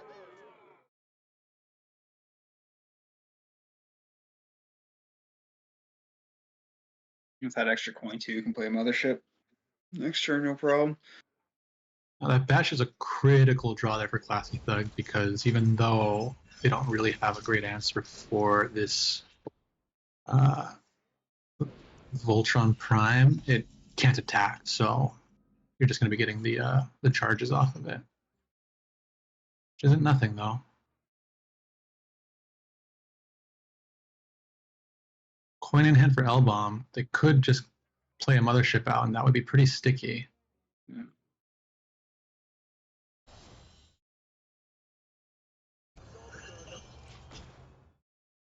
Oh, and they decide to. Oh no, never mind. Yeah, this is really difficult to deal with. Yeah. Trial by fire definitely helps though. Oh, back to back trial by fires.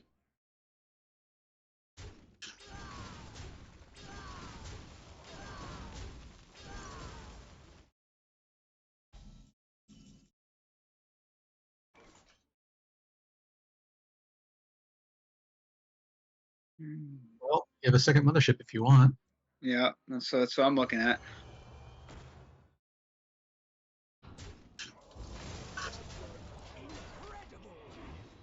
Wow.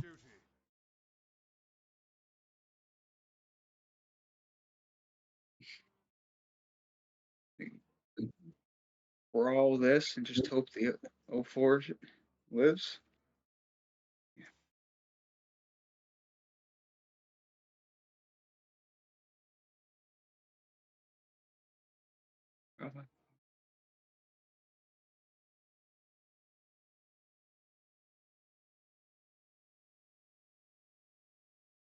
Or you can also keep the silver hand, and I think yeah, mothership though.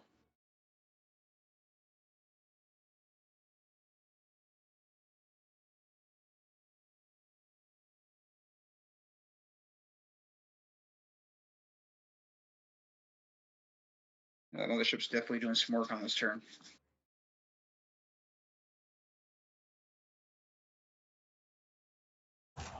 Looks like a tough spot.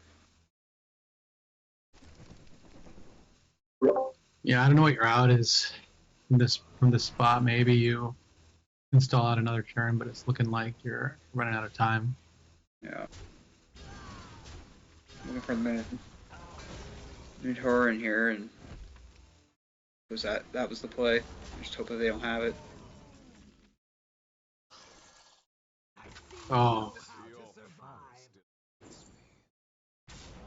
And just like that. The old top deck. Yeah. But with a pit flop in hand, you know, odds weren't terrible that L-Bomb was going to be able to find a magnetic there anyway. So, big congratulations to L-Bomb on, you know, you had a kind of a difficult first game there, but coming back to take the win. See if I can get L-Bomb in here to do a quick interview.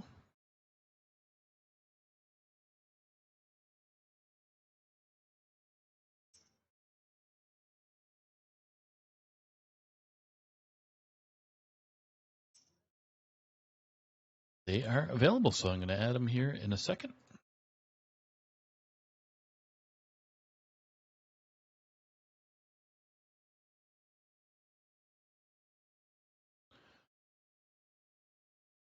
Go. L-Bomb. Still trying to join. There's L-Bomb. That's me. Howdy.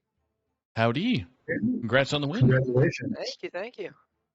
It was looking a little rough there, and then that rogue game happened, and it did a little bit more than happen.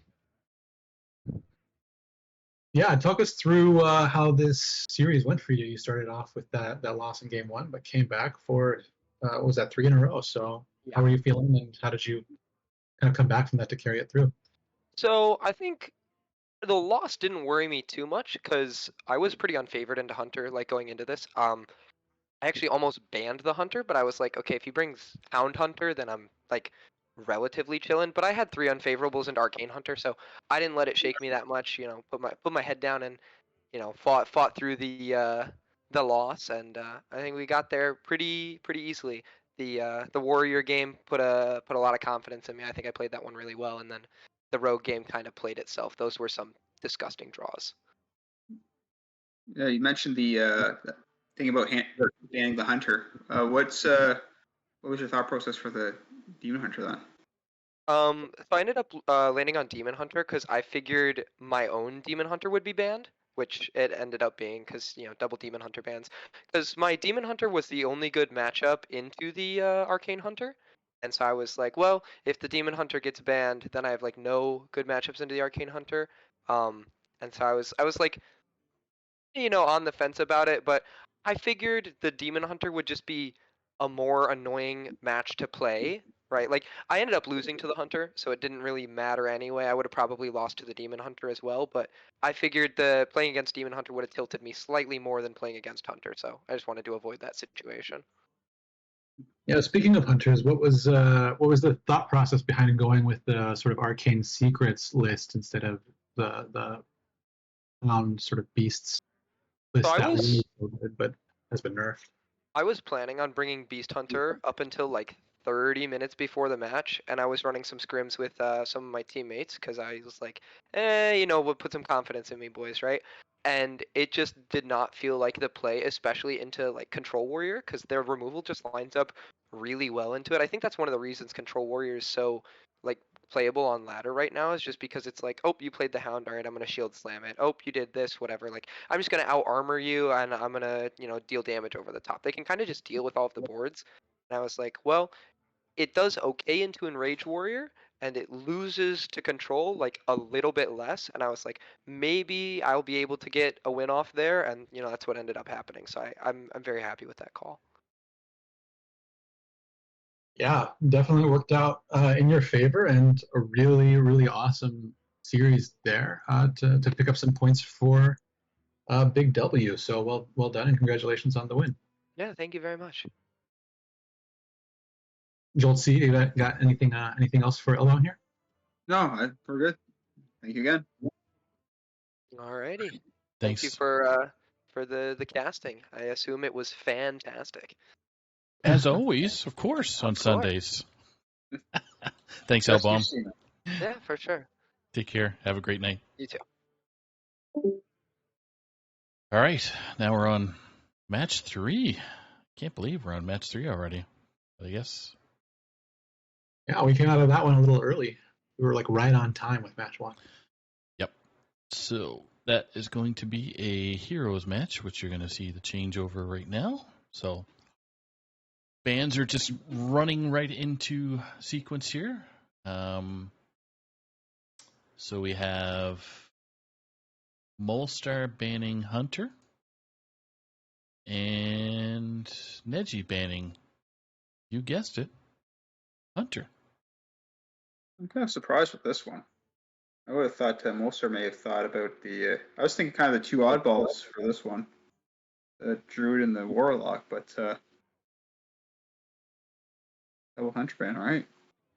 Yeah, so this is probably a good opportunity now that we're switching from Legacy to Hero to bring up what those differences are for anyone who may not know. Unlike Conquest format, Last Hero Standing, you keep playing the deck you're winning with until it's not winning anymore, and then you switch. So it's very possible to just only play the one across all matches, or to trade back and forth. So why don't you want to go through what the classes they've brought, Schultze?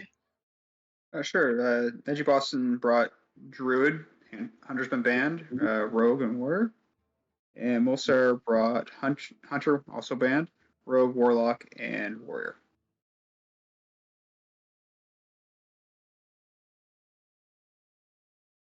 Earlier today, well, actually, it's all been Drum Druid. It's just been a list that I haven't been familiar with. I guess I'm out of date with what's going on currently with that build of things. What do you expect they might have brought with the Warlock? I know there's a couple of things floating around out there. I think the Chad Druid's still running pretty strong, even with the nerf to the card. Seems to be still doing some good work against Warriors and Hunters. That's why I'm surprised it wasn't banned or the Rogue. just because it is strong into those two classes. Curse is I hear stronger to warrior. I haven't played the matchup on either side, so don't know there. But yeah, Druid. I know there's another OTK Druid list floating around. I think has lots of moonbeams, but I doubt that's going to be there. Yeah, I keep getting toasted by that whenever it shows up. It's frustrating. Yeah, it's definitely a surprise because I've ran into it twice, and both times you mulligan for drum, and then you realize, oh, this isn't what I thought it was. Right, right. Yeah, that's definitely the angle on it. I'm like, oh, wait a second. Why are you running a kobold in this deck? Yeah. All right, so I'm getting the players to rock and roll right now. So we're going to have Molestar at the bottom of your screen, or first to spectate for our casters. Neji Boston's going to be at the top of the screen for. Oops, I think I need mole still.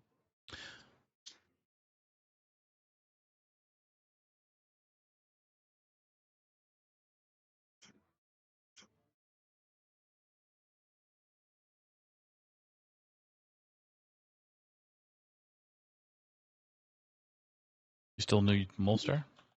Nope, I've got Got them now. Thank you. Okay. And remind me who's first to spectate, please. Molestar is going to be the first to spectate. So I believe a couple weekends ago, or before the season started, there was a big meetup on the West Coast, and I think Neji and Molestar and a bunch of others, Diamond. There was a picture in THL form. Yeah. So Super Chicken was there too, I think. yeah, right? Super Chicken and his girlfriend and a few others, Turtle. Some well-known people in DHL that got to do a meetup, and yeah, I think nice Jewish Al was there as well. So Mine is the only way. all right, so Molestar at the bottom of the screen, bringing Warlock. Yeah, two oddballs are there. Two that I thought were going to be banned. And then you guys yeah, turned out to be the Curse Warlock, as you one of the ones you mentioned. Yeah, it's not the one I expected, but and then looks like a drum druid I am expecting by Neji.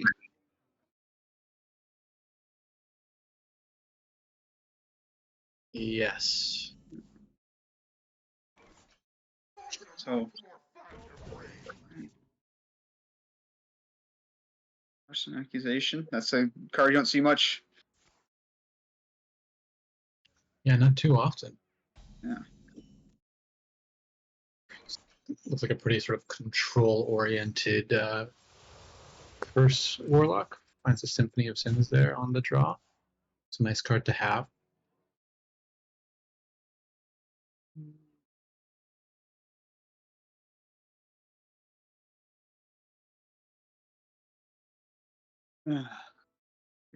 Neji here, do you forge or just play the two treants? Turn 3.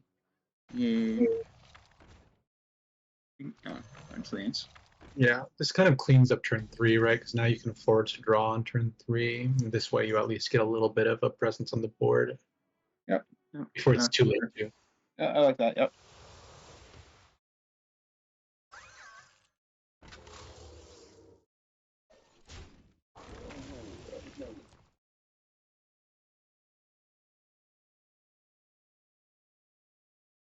Unfortunately, it draws a drum circle, so that sort of thins out, what's available to this Embrace of Nature. But there's still one of those, and I think one more Lifeminder's Gift.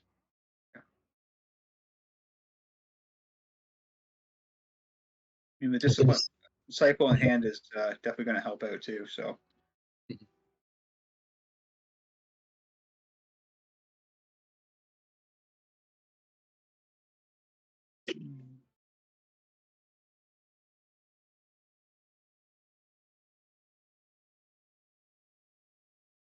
All right. Looking at discounting everything.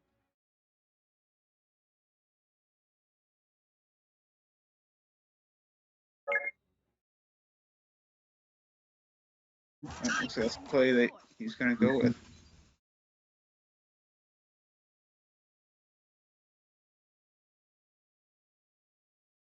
Does make sense. You can go into Disciple in the coin drum circle. 5.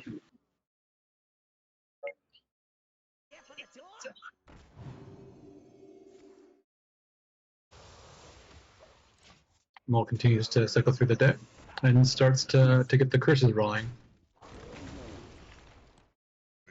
Ladies blossom. Eternity. Yep.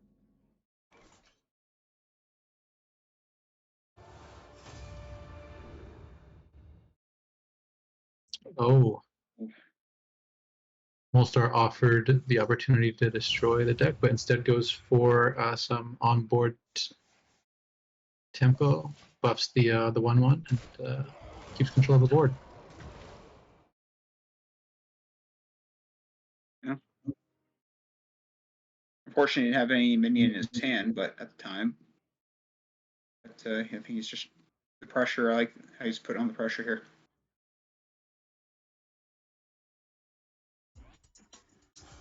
Now, these are going to come down as 4/6s, I think, right? It's going to put them just out of range of these abyssal waves. But Having both in hand definitely. Oh, he's going to population too. Back-to-back abyssal waves will allow that they can get. I guess he's only clear up 1 here. That was 2.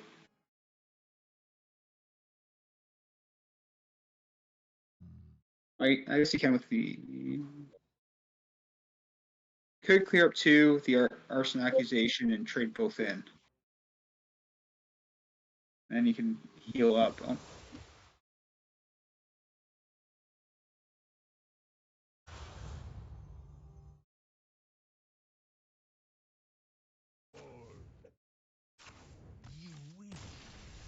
yeah, And that's it. doesn't have anything to do. So let's move on. Game 1 goes to Neji Boston against the Warlock.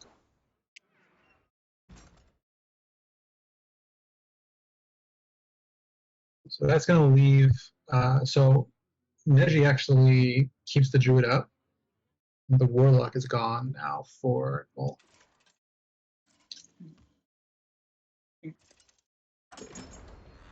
Definitely don't think the Hunter's the play here, but both are going to be tough against the Druid. yeah, all Mole needs is just like a good start, just to go fast here and probably get the pressure on. Yeah.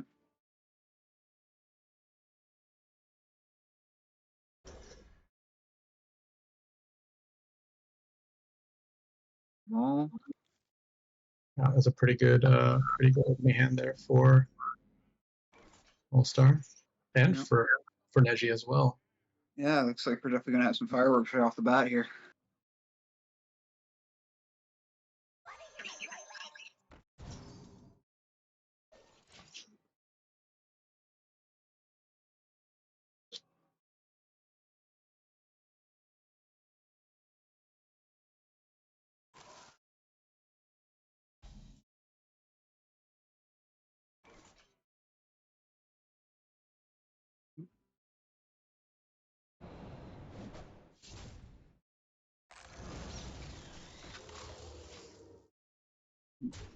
Yeah, nothing like a 5/5 on turn 2. Definitely a strong start there.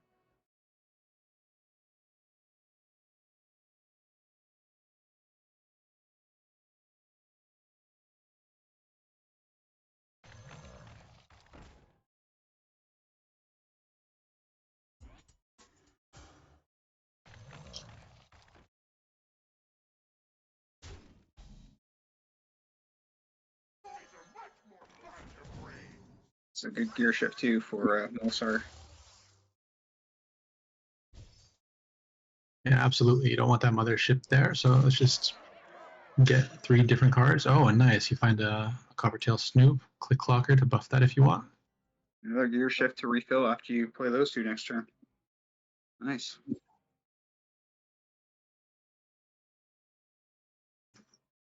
Yeah. Neji Boston can deal with this, but has to sacrifice its entire board to do it. And takes 6 to the face. But definitely can't leave that up. No.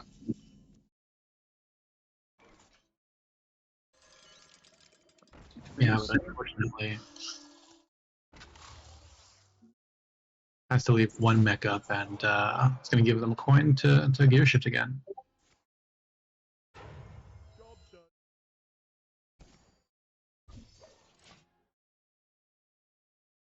Oh boy. Neji just looking for anything to help stabilize against all this threat from Mulstar.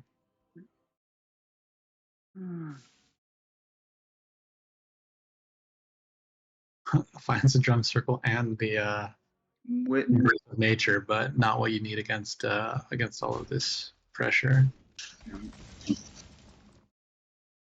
Now with Incy in hand, but decides to go for hunting for the Wind Fury instead and finds it. Can't win them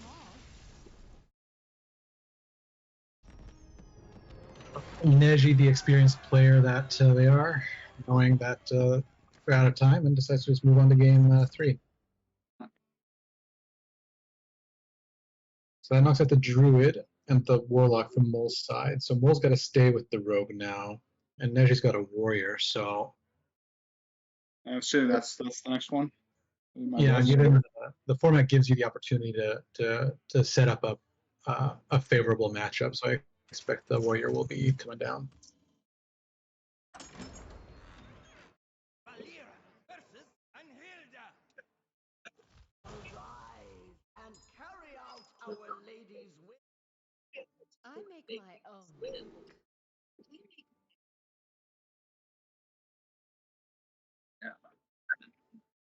Neji with a Dirty Rat and a Bash and a Brawl in the offer. So not an incredible offer to start. Not a great looking hand there for Mulstar either. Keeps the Inventomatic though.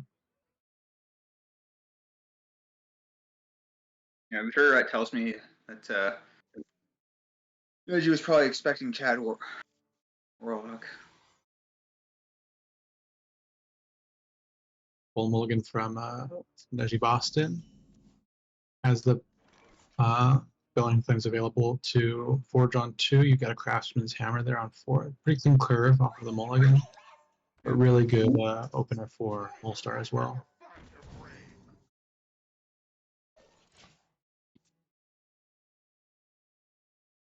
Picks up Divine Shield, Sparkrock too. That'll be good going into turn 3.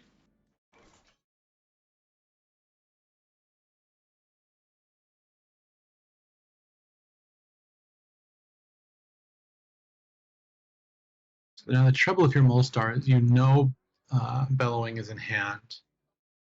So you can do this, Inventomatic, and maybe drop the Spark coin into the Spark Bot, but likely to lose it. Yeah, I kind of like playing it out as bait, more or less, and then keep the coin back for Mimaron next turn. Well, no, but he's going to play it now. So that's going to be a 4-5. Yep. So it just doesn't clear it.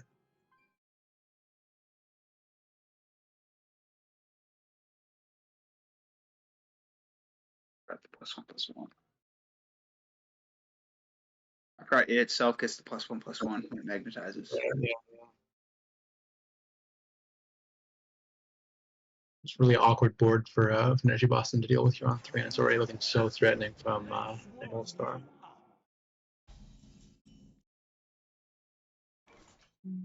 Wow. One spike's pretty nice. Able to get Mimaron down. A lot of problems now stacking up for Neji Boston. Yep.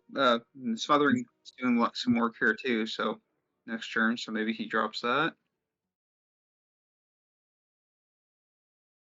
Yeah, Smothering certainly would slow things down.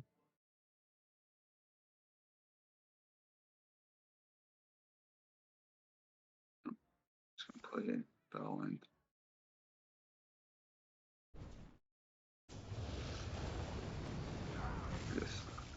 bash in hand, that's quite cleared up.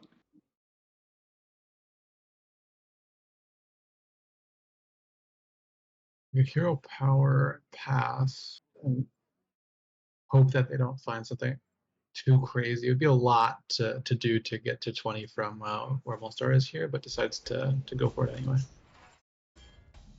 Get a little bit of health, make it easier to kill this thing later. Not a great hand for Molstar here. No. Let's cycle it back.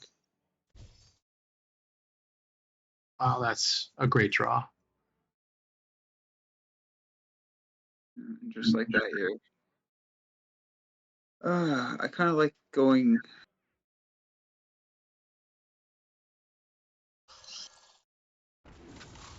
Yeah, I like this play.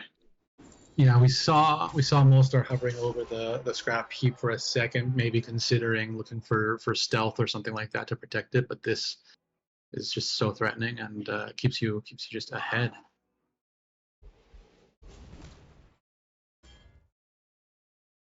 Yeah, especially with the pit stop in hand too. So I mean, this is a good cleanup from Neji. But we'll start having that pit stop in hand. It's definitely going to help with the scrap heap.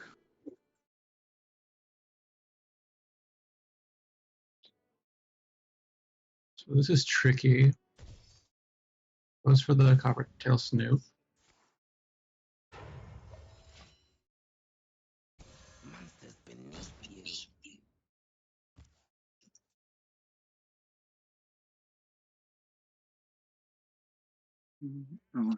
The depths.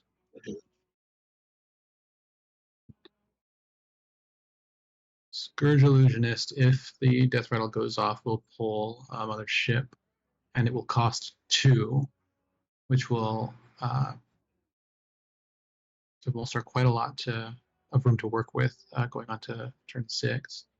Mm-hmm. The good thing about it is you can kind of ignore it because it's not a mech.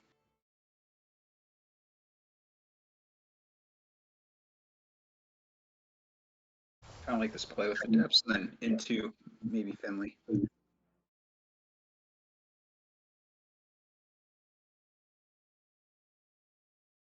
Oh no, okay, no.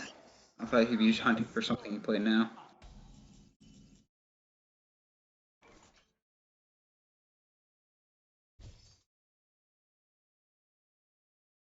Wow. You get Reborn on the Coppertail Snoop, make it really sticky. Yeah, he's gonna get this very sticky Snoop.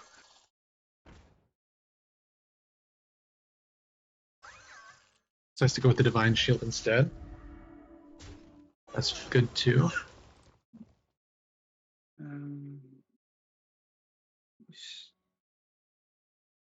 think hero power draw. Is this worth start fishing at? Do you think? Yeah, you're starting to get to a point where. So yeah, how do you do that? If you have 5 left, you could find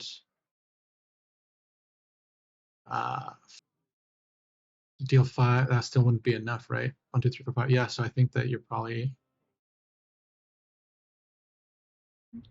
right. Goes for more armor, yeah. That's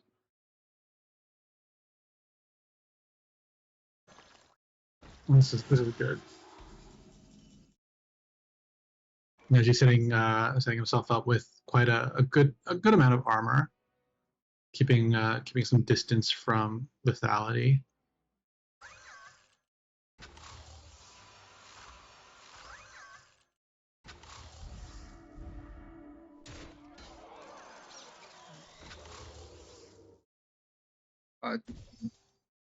card draw here, and we'll start just going all in and seeing what we can find.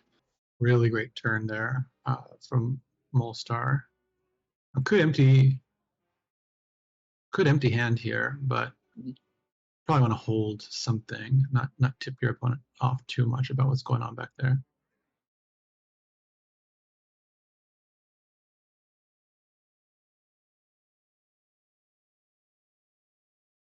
Kind of like running 4-1 into the 2-4, just because Blade Storm's there.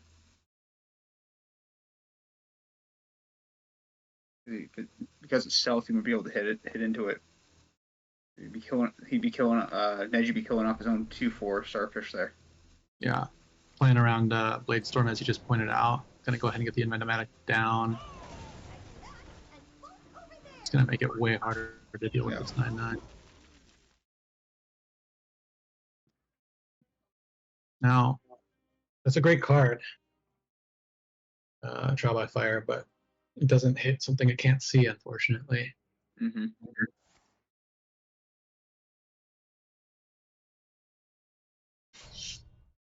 Okay. Yep.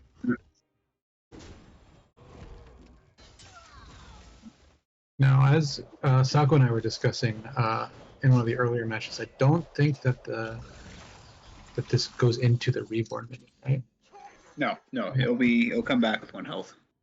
Its original attack, I think, 4 or 3? Oh wow, Flame's Wind Fury.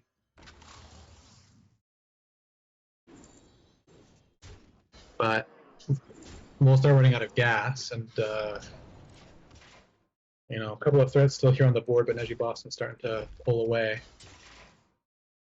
Yeah. Yeah, second from hand or a Trial by Fire. Pretty good couple of answers. Yeah, I like the Trial by Fire for this board.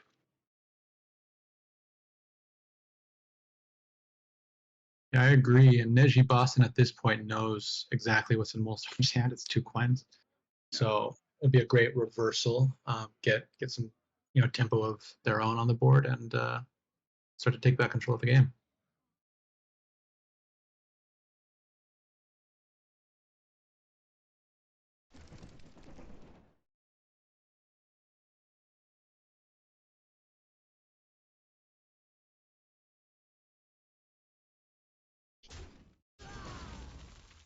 Okay, the question is, do you want to lose 2 or do you want to lose 3? All right, or I guess the third Valkyrie doesn't. Yeah, dropping Finlig and a couple of cheap cards. Yeah. And I think one's is there anything that Oh, finds the Titan and the Ignis. So, is there anything Molestar can do to get out of this? No. Molestar says, time to move on. So that's going to put us in a Warlock mirror.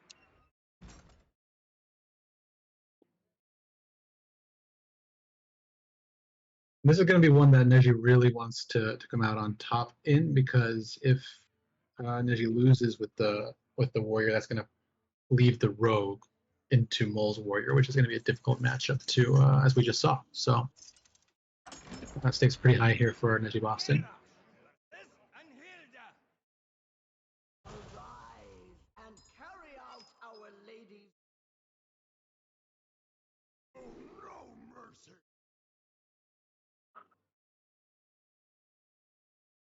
Not an amazing hand there for Mole. Yeah, kicks it all back.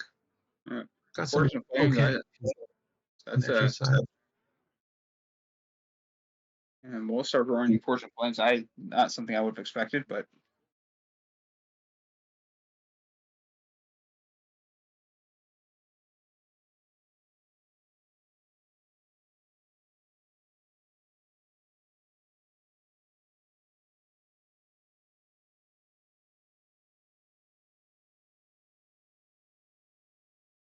Neji kicking back their own Bellowing Flames.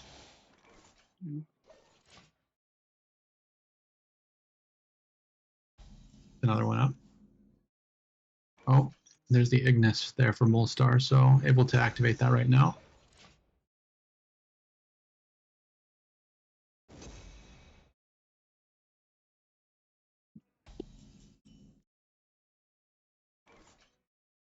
Pretty good top deck there with Weapons Expert, able to pull another hammer out, thin the deck out a little bit, but decides to Hero Power instead.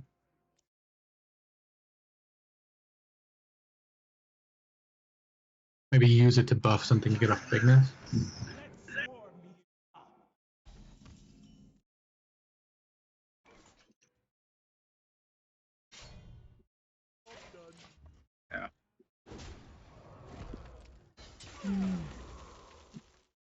Either buff Ignis or maybe the next hammer or something.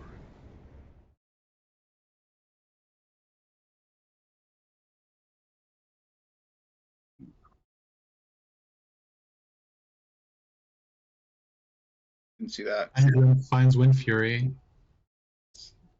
You picked a 10. I think you picked a 10 cost. Yeah. Yeah, the 8 cost minion. 8 cost minions, the 8 armor. Yeah. Wind Fury. You get the Wind Fury in the first part. So Yeah, I think it's the 8 that's- armor for this matchup. Well, it goes for the random 8 cost minion over the armor. Oh. Yeah, and I dig that. You don't have Odin in hand yet. You don't know for a fact that you'll get it by 10, but you know, a couple of 8/8s. Pretty good.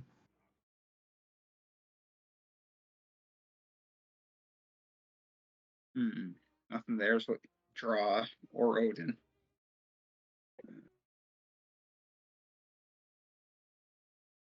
Did I see you pick the bash? Is that what I saw? Oh yeah. Yeah. So able to clear right there.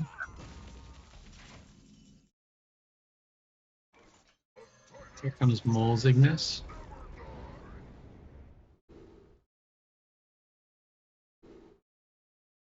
No Wind Fury available here. Does have the armor gain available. Also goes for the 10 cost. And armor. And lifesteal. Yeah.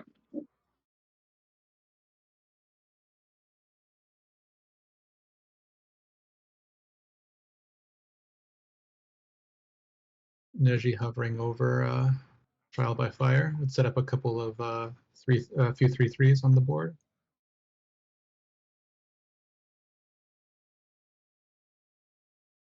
Or I guess 2 3/3s and a 3/1.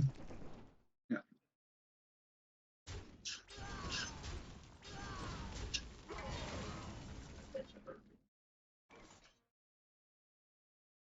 Mole can deal with this. They have their own Trial by Fire, but also yet Bellowing Flames.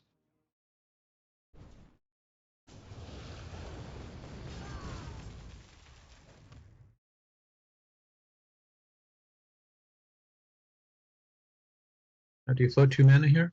Probably, right? Probably. I'm thinking yes. There's no sense to play the bash. Oh, dropping the Dirty Rat, trying to pull out Odin or something else like that, and just nothing in hand there on Molstar's side, so it'll be a top minion for now. Yeah, it's a bad whiff. That's unfortunate for Neji.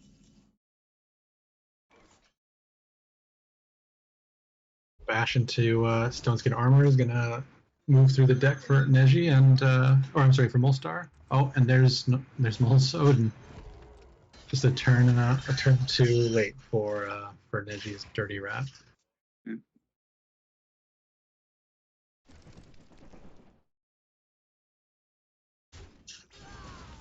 Neji trying to just keep tempo alive.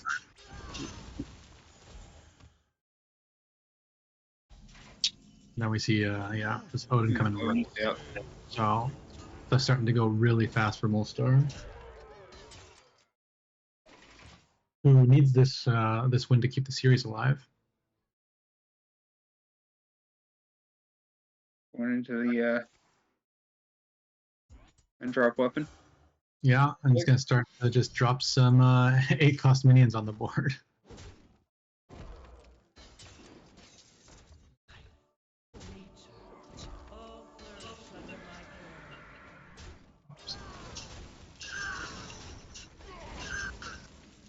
Has to sacrifice those Valkyries to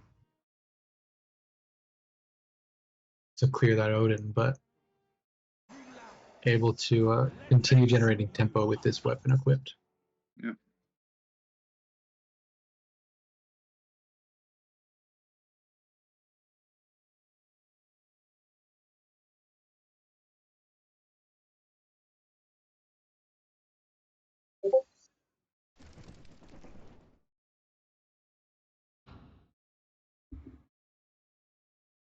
Really dislike this card.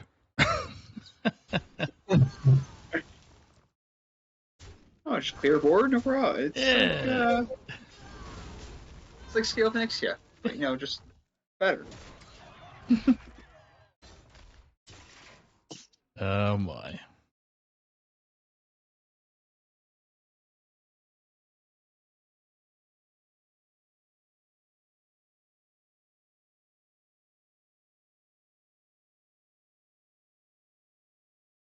Neji can keep making 8/8s. Or, I'm sorry, 8 cost minions, not 8/8s. I think that's the play here. That and try to keep drawing in your deck as much as you can. Cecily's awfully nice. Oh, that's very nice, yeah. It's a little bit of taunt. Draws you something, makes it cheap. It's pretty good. Yeah. And if you get lucky and do hit your Odin, then how many more minions? I guess Neji's playing kind of a not your typical 6 to 8 minion deck. He's playing more minions. Yeah, this list is not one I'm as familiar with. I haven't seen the ones that run Starfish or like Dirty Rats and stuff, but definitely have a few things like that, and also I think the Titan's still in there. Okay, yeah, I remember he put it back. I think last game with Finley, if I remember correctly. Oh, that's so dirty.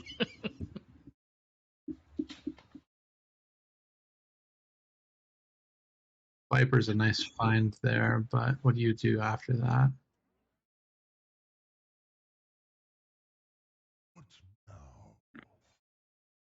Oh, you're making force him draw and see you pull out.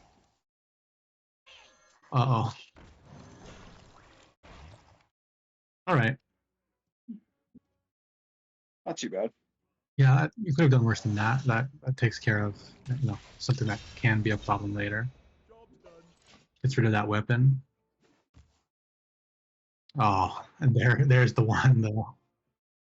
I think he had the time though to play it. Shit, not. Sitting at 37, I think he got the time. Yeah, I think so too.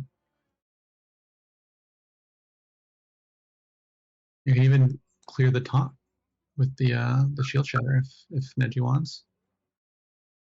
Yeah. So maybe it's a trade of the nope.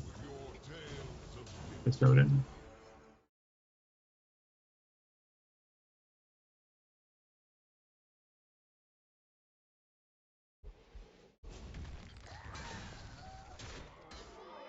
I was looking at his Belling Flames too to see if yeah, mana. Yeah, just sends it all face. Doesn't worry too much about the 3/4, and it's gonna hold on to the armor for the attack potential there. See a brawl come down from Molstar here. Yeah.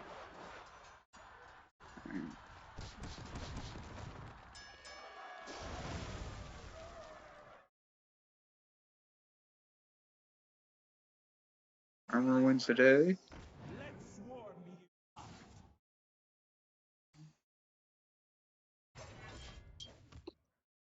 Yeah. I think the Neji here. I think the issue with Neji is going to keep the pressure on. You got to keep some pressure on so he doesn't drop his weapon because you know it's still in hand. Absolutely. This is going to be a lot, but I don't think it's all of it. But Molstar going to come right back with armor gain and lifesteal. Oh, 23.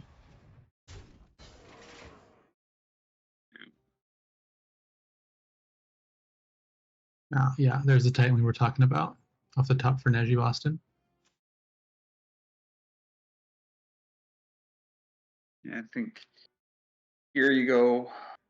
Drop the extra life. You drop it. Give it extra life. It runs into 3/3, and then Yeah, you deal some damage.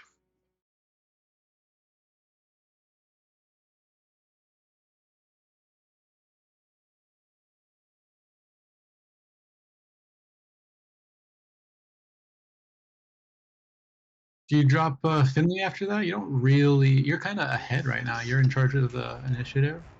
Yeah. You just trying to I would find more. say yes. But was it this game or last game where he played the Beneath Depths? You know what's down there? I know the I think it was last game, right? I don't think we've seen it in the depths yet in this one. I could be mistaken though. I mean, you're only getting there's 8 cards in deck. You get the bottom 3, and you're hoping for the next 5 to bail you out.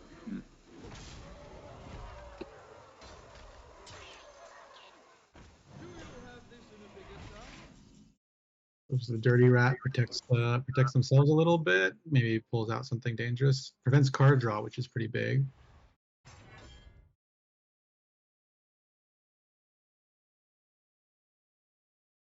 And the hardest part with being Neji shoes is Molestar if you don't as cracking back with 13 health every turn. Yeah, it's at least.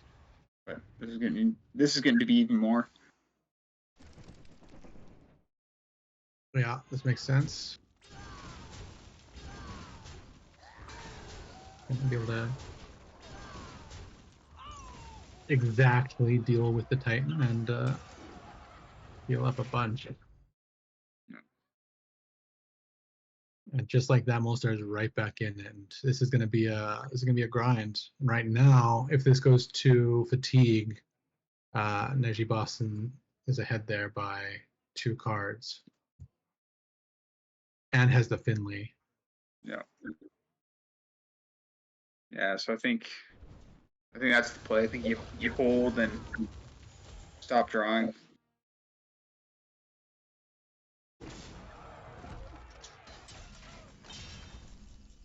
Yeah, exactly that. And there's the Finley for Molestar. So this one's going to go into the red, I bet. But Molestar still with the 5/4 weapon. It's going to keep generating armor, keep healing, and keep putting pressure onto Neji. So we may see. It looks like he's going big. Looks like he's going to start swinging big. Oh, never mind. They traded that away. Dirty Rat. That's tempting, right? That pulls Finley. That's a big tool, if this goes into fatigue. And it does.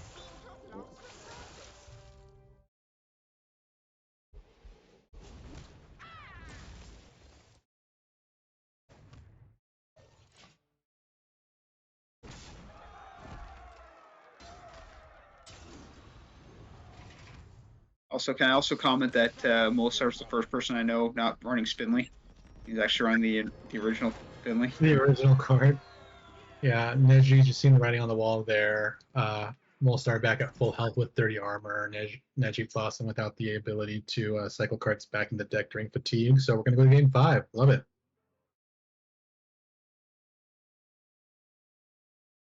This is a tricky matchup for Neji Boston, right? Yeah, this is definitely going to be tough. He's in a tough spot, but knowing Neji, he's pulled out some game 5s before. So the myth, the legend, the Neji. The myth, the legend, the Neji, and a pretty great offer right off the bat there for Neji Boston. Not incredible for Molestar, although you like having a Blade Storm probably against the Rogue. Yeah. No. My personal opinion is yes, I do. Yeah.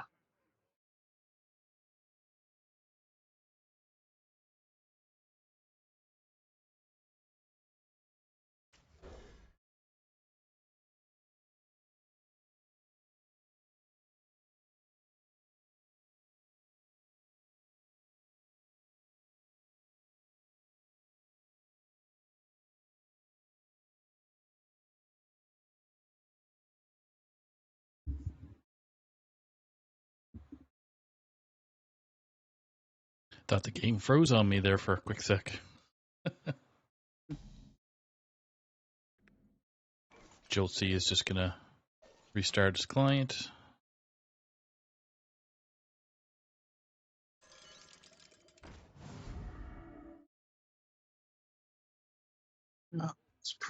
looks pretty good over on the Boston side. This is pretty much what you want to do your best to get ahead of Warrior before they can stabilize against you. Yep. Coins right into the drone deconstructor.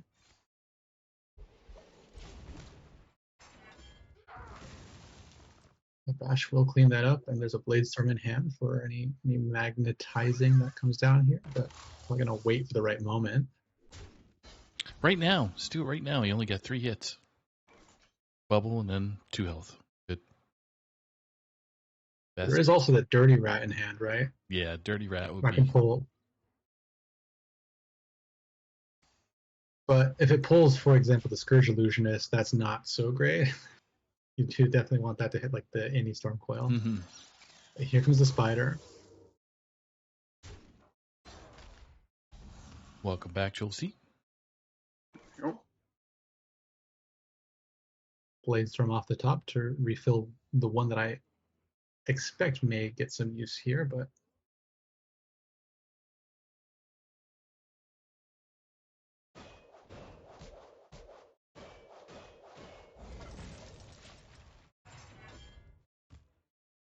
keeping threats off the board. Doing the Warrior job. Almost feels like against Warrior, it almost feels like you're just throwing minions in a blender. Yeah, that definitely can happen at times. Just hoping to see what sticks. And you'd be surprised. More often than you think, it happens that they am running out of removal. Neji Boston running a containment unit in this lineup. So, the older list, I believe. But makes sense against the Warrior. Gives you more longevity. Mm-hmm. In the game. Absolutely. Goes for an Inventomatic with the Scrap Heap in hand and finds a really good couple of Spark Bots, 2 Wind Fury and 1 Stealth. So as soon as they get something for that to stick to, it's gonna start getting difficult to deal with. But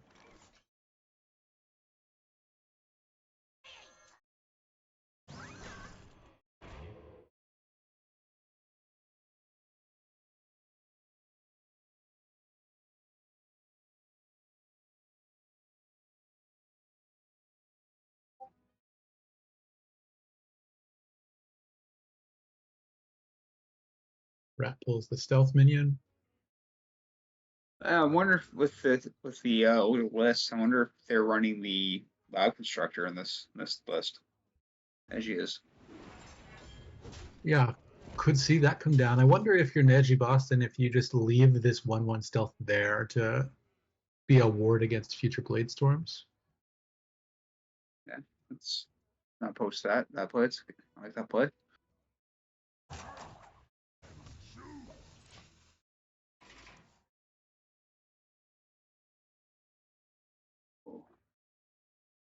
Spider though, difficult to get rid of this. You can Bone Spike the Rat, run the Illusionist in. What are you doing for the rest of the turn? You could try and get the Spider down with Stealth this turn. You can magnetize it onto the Inventomatic. Yeah. You know, you're running a coin flip against like a brawl, right? But you know, that's going to be something that's pretty difficult to deal with, and certainly something that Molstar doesn't want to allow to leave up. Yeah. Plus, at 50-50, it's maybe your best chance. It is a brawl. That's true. We see Bladestorm, we know that, but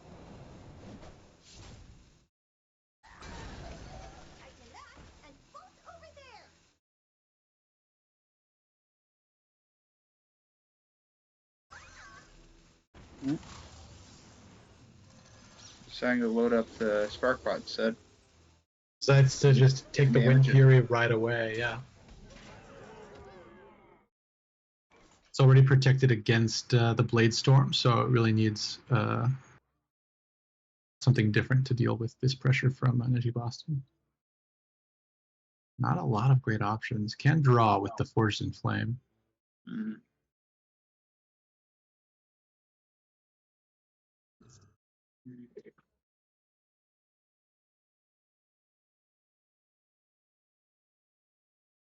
You swing first. Swing first. Oh, you swing Blade Storm.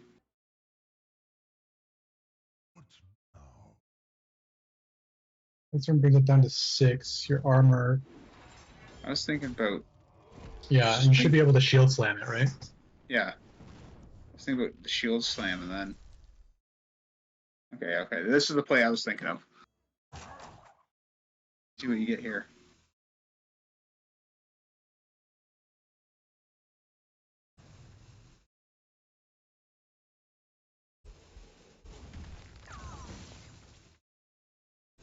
It's just the button here, yeah. Yeah. Now, the trouble is,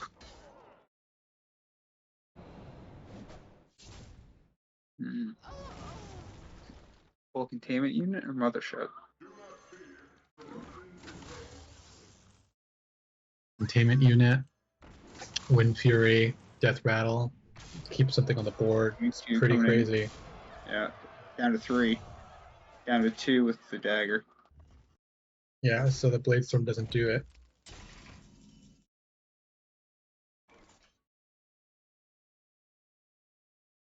It's not nothing, but you need some more. I have to trial by fire too to hopefully clean up anything that comes out.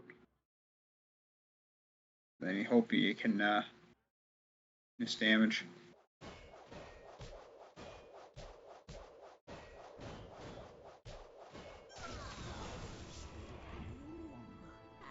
Oh, and Cecily again.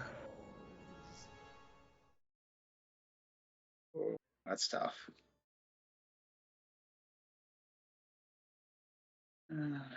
We left the 5/5. Yeah, what else is there to do? Yeah. You can't ride because if you pull any minion, you're out of luck.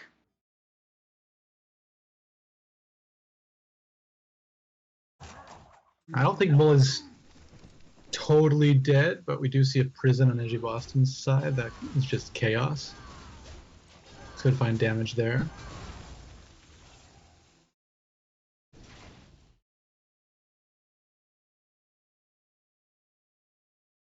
It's The a containment unit too. zero cost containment unit.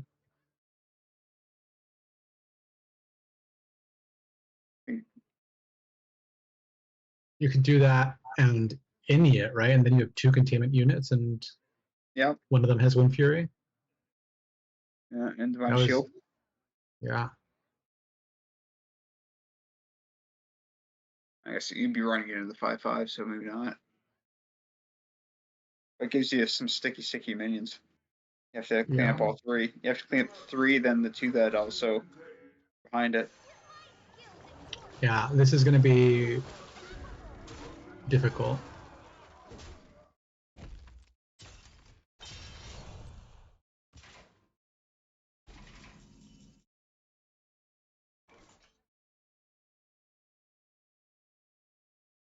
So what's Mole's out here?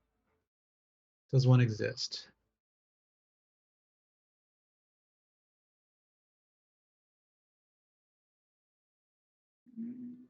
You could, if you brawl your unit with 2 8-cost minions, at least.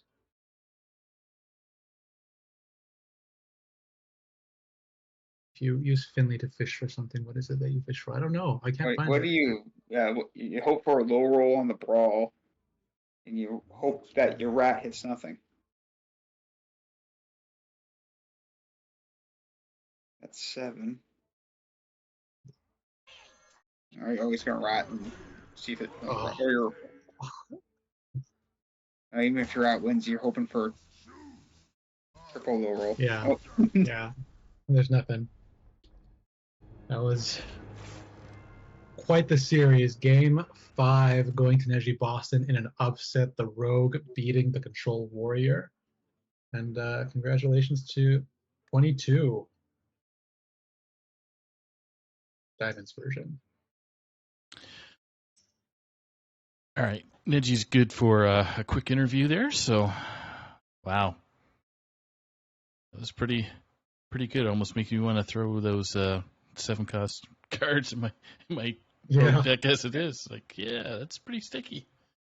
Well, yeah, that was definitely looked like it was a lineup call. So kind of makes me understand why you don't bring why you're just holding off the road till last too. Mr. Sticky 7-cost mana guy. How are you? Congrats on the win. Thank you. Thank you. That was an awesome series to watch. Congratulations on the win. You want to tell us a little bit about what went into your process setting this lineup up? Sure, yeah. So I looked at my chart and Druid looked really bad, even though HS Replay says it's favored into Warrior. I do not think it's favored into Warrior. So basically I just sent that hoping he was going to key Warlock first because that was the one matchup that was pretty good. And I got a pretty good hand, so that one was fine. Mech Rogue, that was expected to beat the Druid. After that was my Warrior. I teched in the Starfish specifically for the Mech Rogue matchup, and it worked pretty well, so I'm happy with that.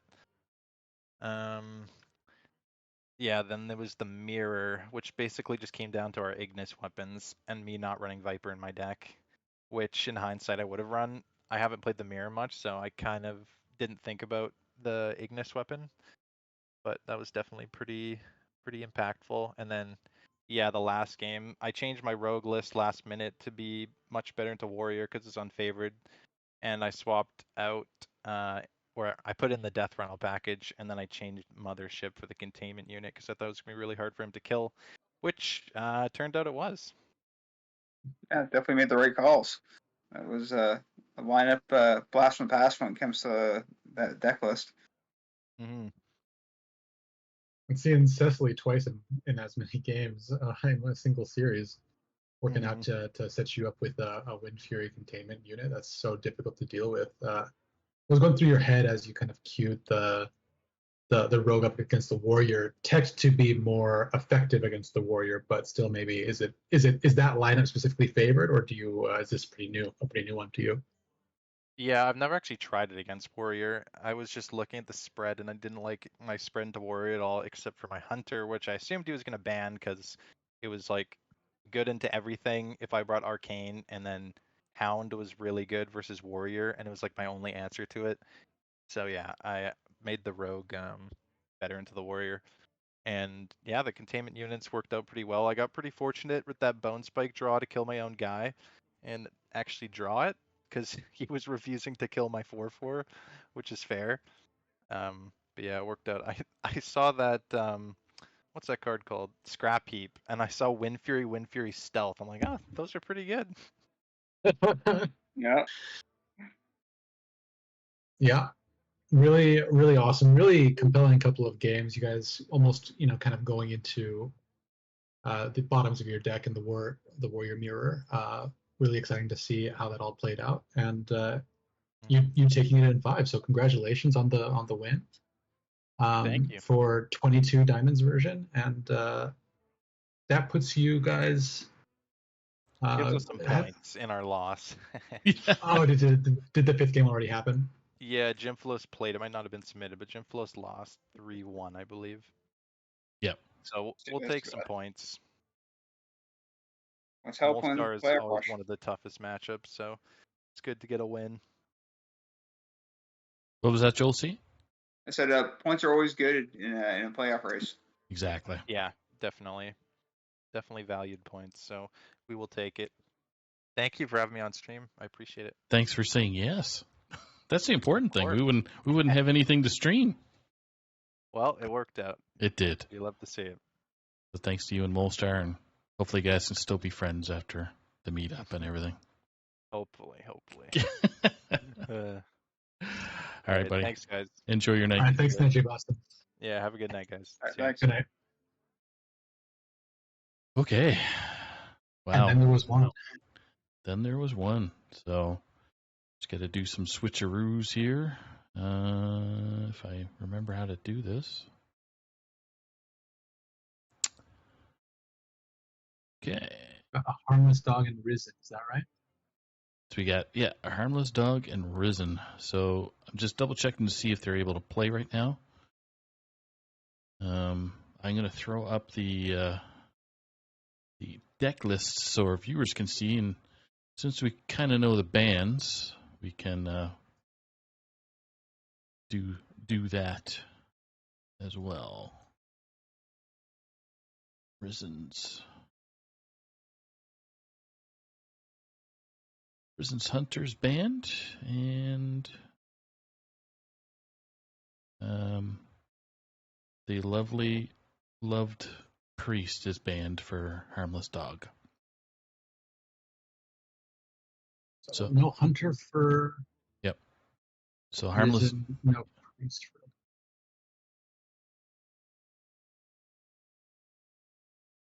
So we got Based on these lists, it looks like it's just Risen's going, low to the ground and trying to get under anything that's coming at them.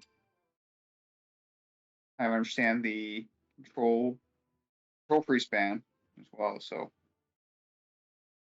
and for Harmless Dog, I'm looking at their list. Looks like it's going to be the Rainbow Mage can get there, but may struggle as they try. Yeah, this is a really aggressive lineup from Risen's side for sure, which Rainbow Mage may struggle with. But a little bit of aggro of their own with the Hunter, and yeah, no opportunity to control some of this with the Priest. So it'll be interesting to see these two go.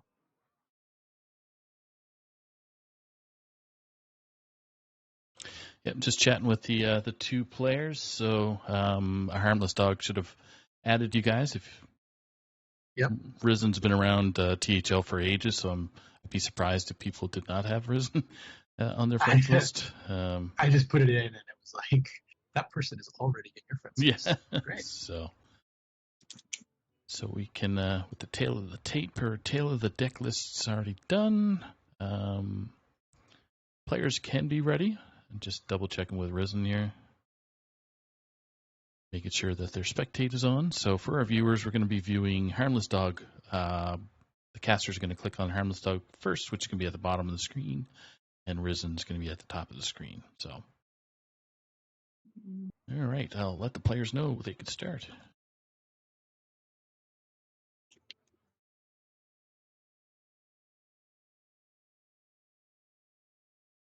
So Husky just sent you a friend request there, Joel? Yeah, I saw it. I thought I clicked approve on it. I'm trying to work through those issues right now because I don't see them on my friends list right now. Give me 2 seconds here. Yep.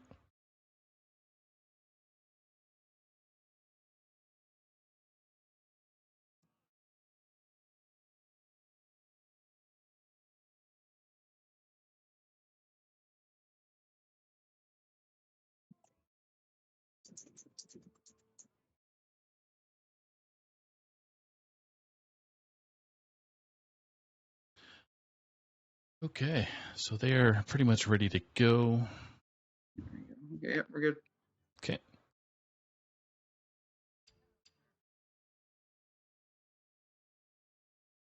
So looking at these, what do you think? What do you think, Joel?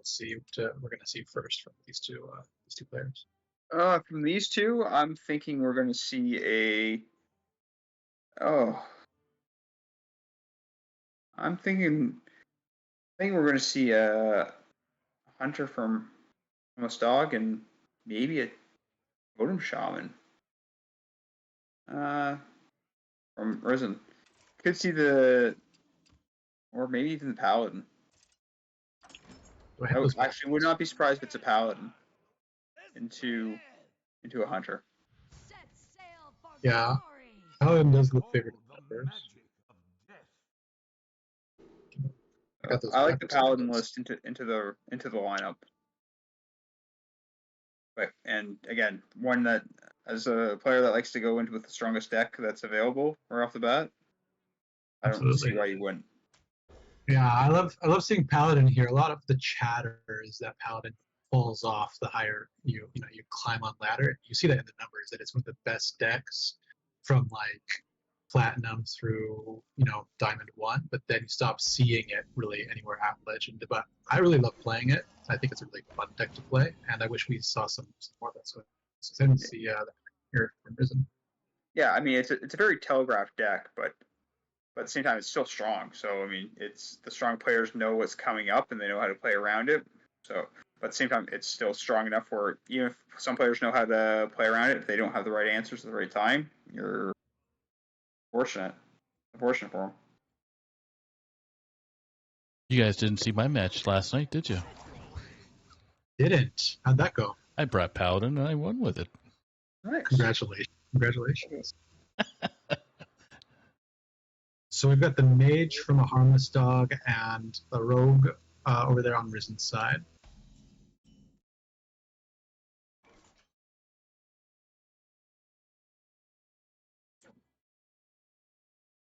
A couple of cheap things to do here for a harmless dog. Nice draw into Flame Geyser to help slow down the progress of these mechs.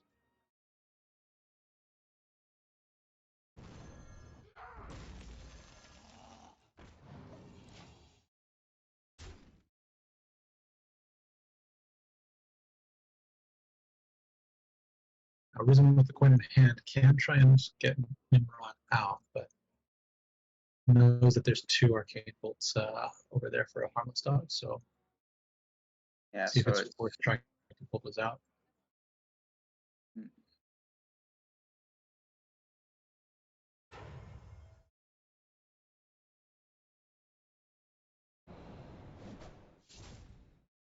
I like this play.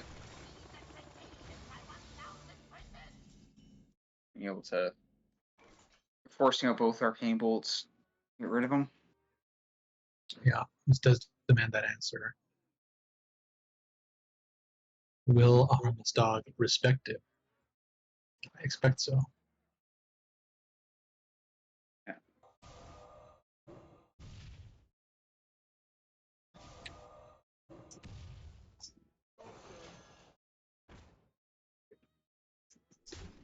So spark bot in your hand, stealth. Okay. Yeah. Unfortunate to have to do that, but you cannot leave Mimiron up, and can follow it up with a cold case. But a lot of power in hand there for Risen, so not a terrible loss to have to use that Mimiron to deal with some of that burn over on a harmless dog side. I think this play is just a spider and just let it sit. Yeah, I'm with the stealth a stealth bot in hand, able to on the next turn get the carpet tail down and then also protect it. Yep.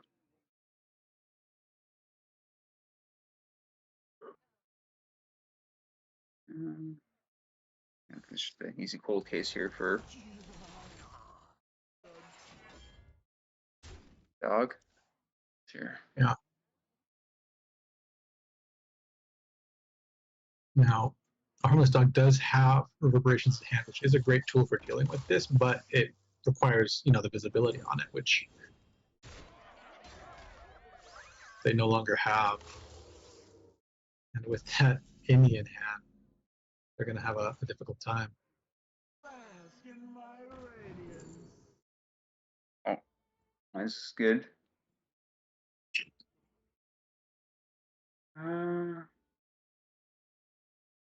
And Urchin Spines is tempting, isn't it? Yeah, especially a deck like this that also plays Star Power. You grab a Wow, Wrath. second fires of Shinosari offered. Yeah. Yellow, just go for it. Nothing bad can happen. Yeah, Wrath is a perfect one to roll into with the Urchin Spines because it will also draw the card. You won't have to use you can choose the 1 damage and it'll just kill.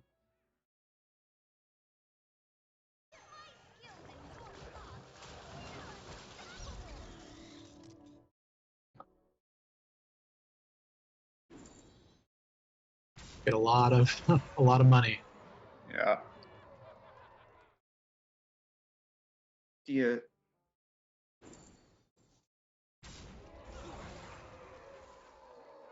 I would have went with I think I would have went with the heap after the first. after the first hit just to see what I'm dealing with.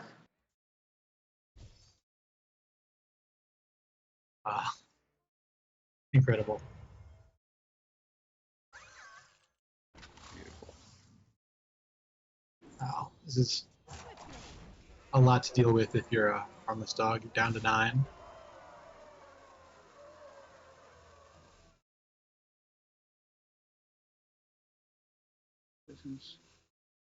Now, mana-wise, they can deal with those, but you still have an innie as well.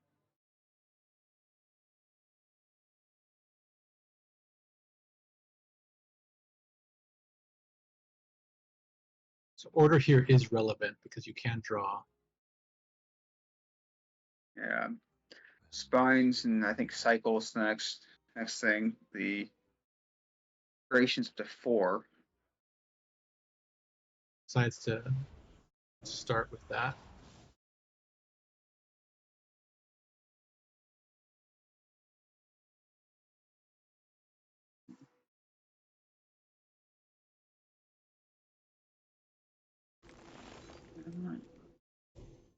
I don't understand why you would have done, or was there not enough mana? Maybe that was my bad.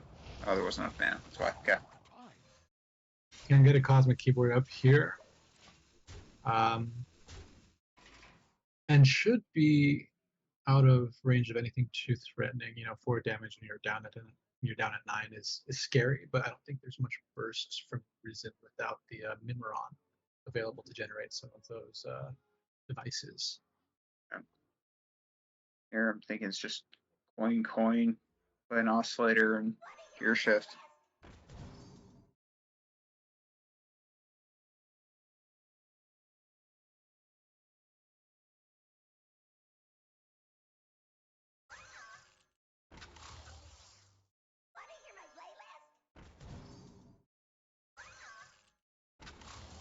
Gonna spread it out a little bit.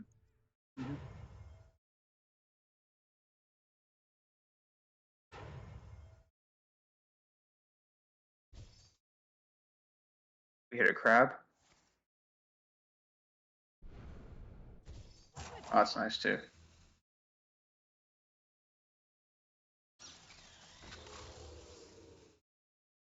Oh no.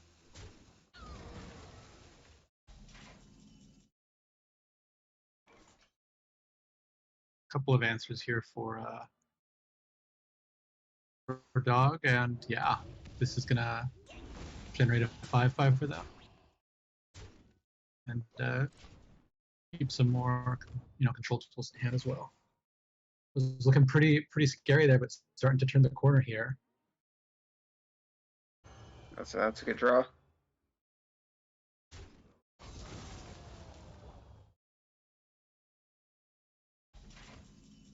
This is tricky because you really want to get elemental inspirations down, but you've got to be worried about magnetic. You've got to be worried about Voltron, but goes for it. No taunts though. No taunts, no rush.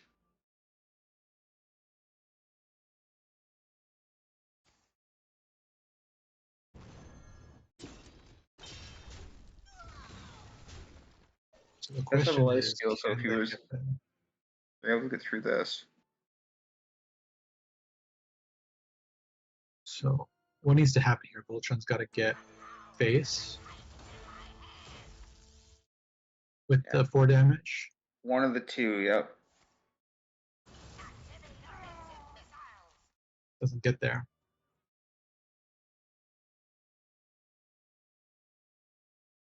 17. And it doesn't get there. Yeah, that should close things out there for a harmless dog, able to navigate away from some pretty crazy pressure, but remains cool and looks like it's going to come away with one.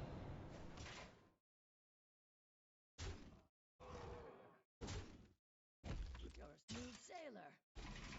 You are skillful indeed. Just gonna play it all out.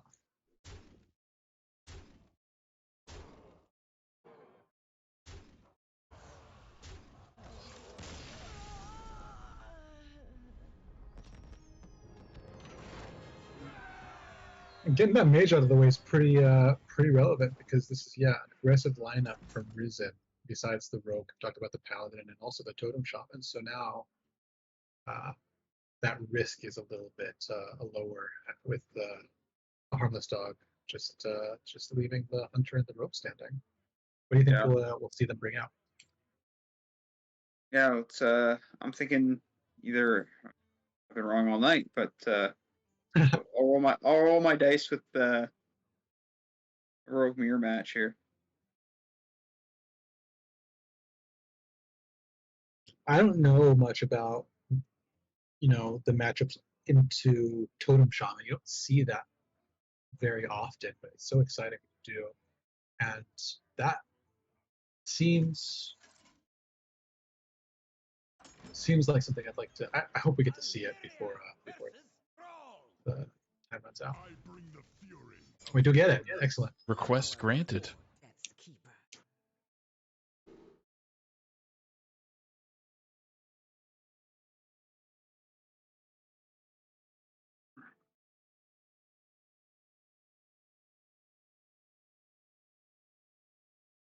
Got a tour guide in hand for Risen. It's not a terrible opener. Kind of a clumsy offer to on the stock here. All right.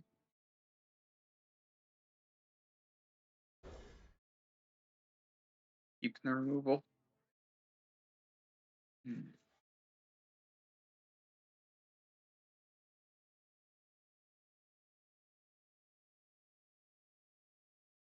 A little bit awkward of an opening hand here for Stock, and Risen able to start getting onto the board here. Get some totems active. Crucially, finding the totemic evidence, which requires totems for its infuse. So nice to have that early. Yeah, when Nature Shaman was a thing, running the totem package was the way I used to like running that deck. So yeah, it's definitely, you gotta make sure you know it's totems, not just any minions. Harmless Dog feeling like they've got to coin into that secret just to generate a little bit of tempo to stop Risen from running away with the board.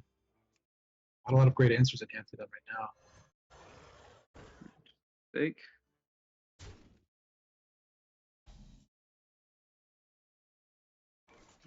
think it's just a tempo Astor.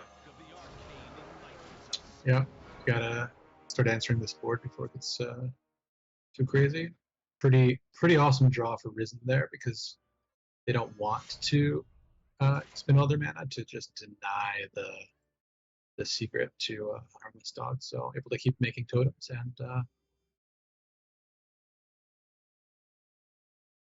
I think you just swing, see what totem you get. Yeah. That's a good one. Decides to say I'm the beatdown. I'm gonna make you answer these things, and I want my totems to die anyway. So better to put push it face than to worry too much about what your opponent's doing on the board.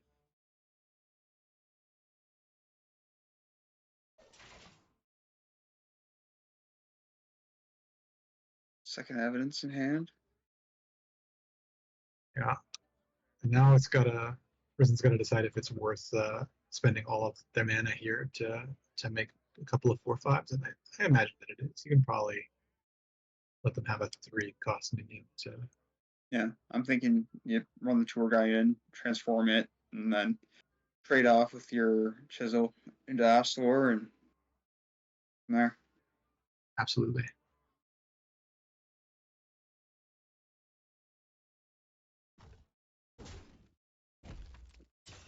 Yeah, maybe you've got a healing totem's very nice. Okay, he did attack phone, alright.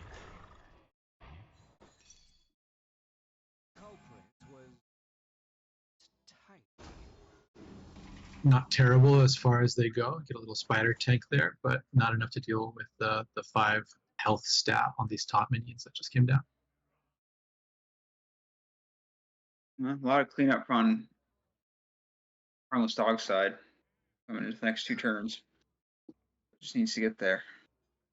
What to do? Can get 2 secrets up if they want to. Seems to be hovering over the Eversong portal, which would be 1/4 foil, but you clear 1 thing. Yeah, I think I can't remember, was Risen running Bloodlust in his list? Yes, 2. Yeah, yeah. I think just getting that down. You do the traps down. Hopefully go for explosive trap. Oh, finds it. Is that enough? What is it, +3? +3, That's yeah. 12. Plus 12 on 6, 18. Not quite enough. But maybe you just do it. Just get them down. Yeah, get him down to 5.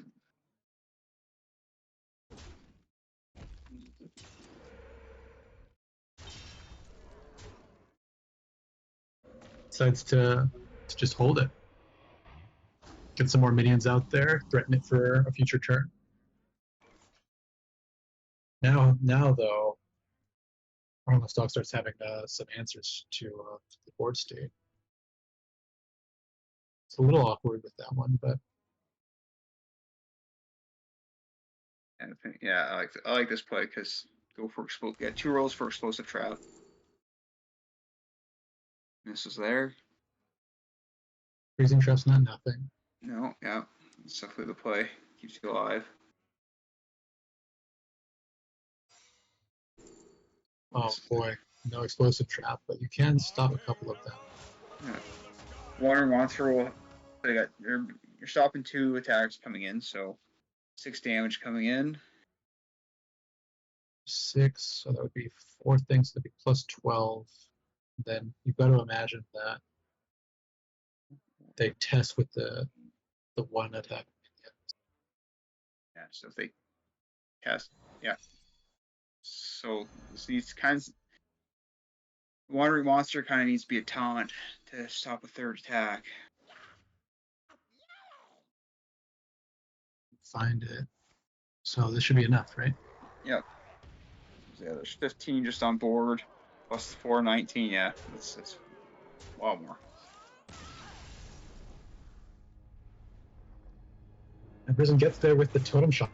So exciting to see that deck and to see it win.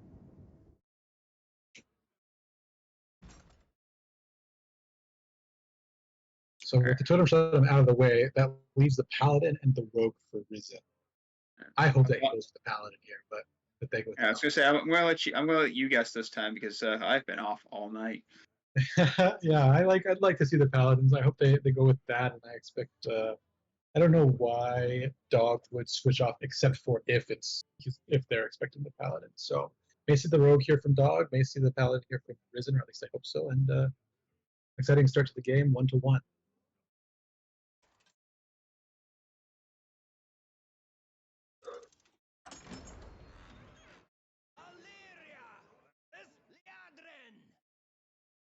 Harmless Dog staying with the Hunter, but we do get the Paladin out there from Risen, so we're gonna get to see some pure Paladin and some dudes. Keep the board presence, I think, from Harmless Dog side. Yep. Yeah, that's going to be the key, right? They've got to deny any real sort of like board threats from Risen because they just start to pile on, and going second makes that a little bit difficult. But they do get the Custom Singer. They do have quite a lot of things they can do in the early turns. So Yep. on Risen's side, it's the opposite. Yeah, I'm surprised Risen threw away both. He had both War Horses in hand.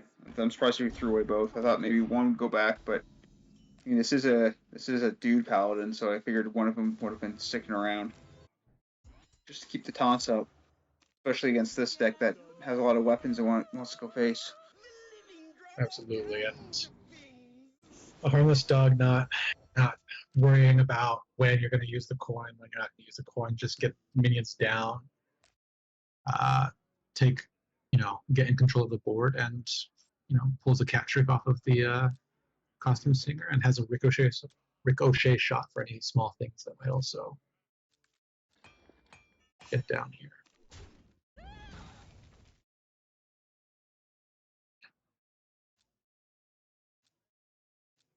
And fortunately, the cat trick there's not a lot of spells in this deck, in this Paladin deck. Sure, there's Muster and Boogie Down. I think that's it. And the Aura.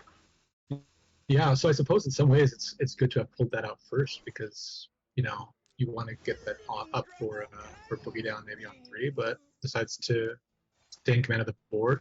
Top deck's ricochet shot and uses that one.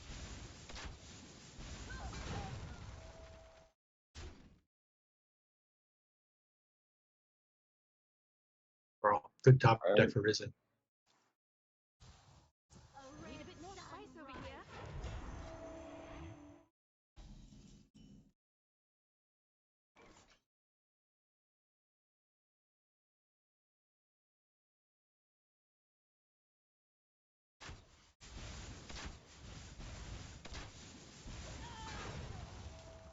I think I would have Tremors here. Yeah, I agree. With one of like the 4 spells out of the way, I think that would have been maybe a bit more of a heads up tempo play, but you never know. We'll see if this cat ever comes down. And in the meantime, there's a bunch of 1/1s there for Risen that are going to discount that light ray, so it should be available next turn. Or maybe you wanted to get the Kraken Bane ready. That still would have done it with the Tremors. Yeah, the Tremors still would have activated that. It's ready now.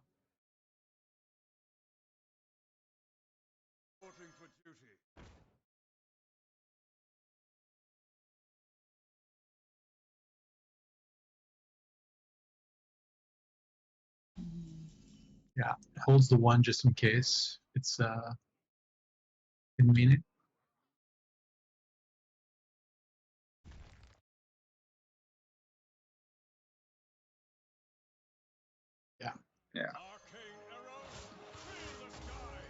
Yeah, that makes a lot of sense. There's a lot of extra oomph to all the removal out there.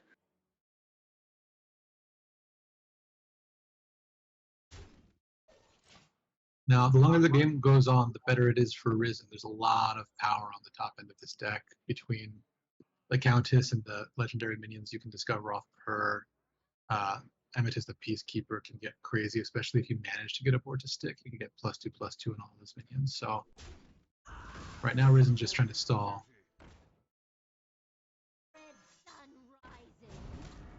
Yeah. This is looking like a good turn for Risen. Getting light ray down. Some resistance up.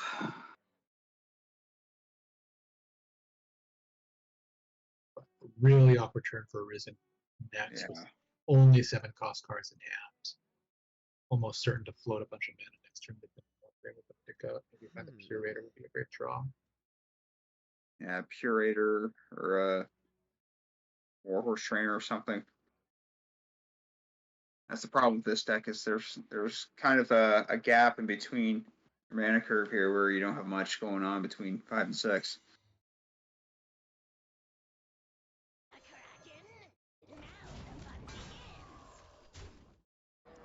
Yeah, I like this. You continue to push to the face. You save the star power for something a little bit more threatening. It's a little bit too awkward to use on such small minions here, but nice top deck there for Risen.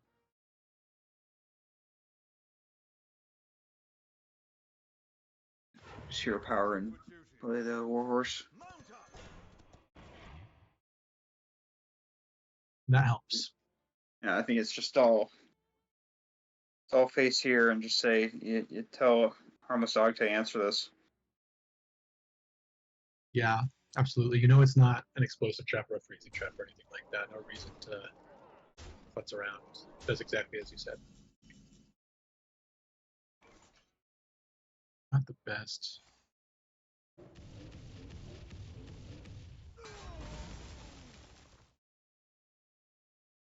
gets a lot of value out of that strong power.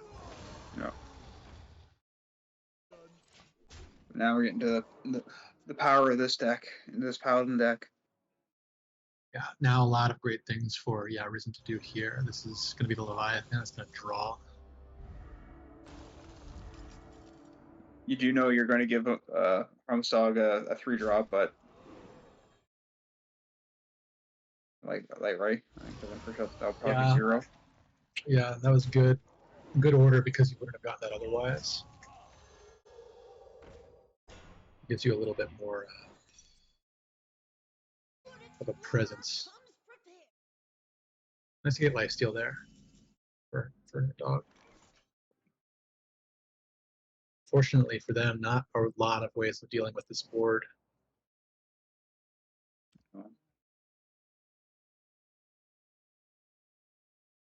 Yeah.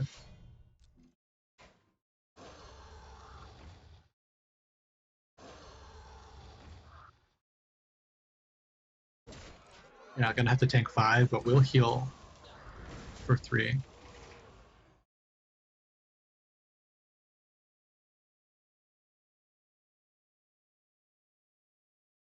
Here, I think it's just the Titan. Titan seems like the way here. I'm just not sure what you activate because the effect limits the opponent's minions to 2 damage no matter what they are. Yeah. I think you set all the enemy minions to 2/2, so you get rid of, what's that, 4, 5 power on the opponent's side. And then you can trade into with the Leviathan.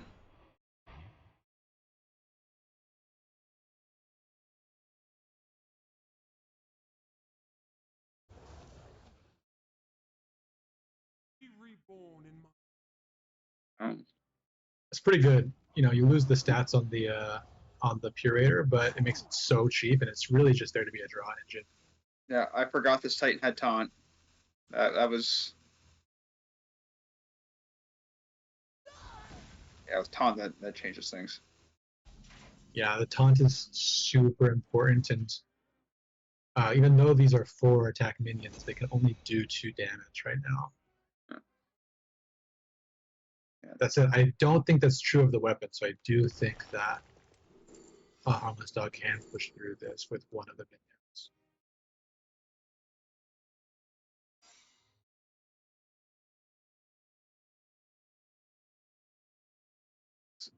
Maybe just going to empty most of their hands.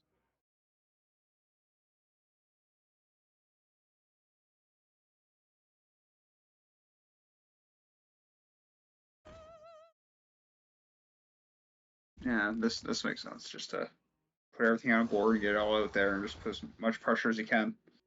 Absolutely. Should be able to clear. Oh, doesn't attack. Your minions can't. Oh, your minions can't take more than 2 damage at a time. It's not your minions only deal 2 damage at a time. Yeah, so they couldn't get through. What's wrong about that? Countess, you can use one of her invitations on this turn. The menagerie is for the pure only. I like this. Next playing, there we go, Acronos on this turn too. Yeah, you could try to get one of the charges off of the Titan, and then I imagine it would come back with all of its charges, right? But you've just got so much tempo on the board, why not just lay it all out there? Open your minds to the light. Do exactly that.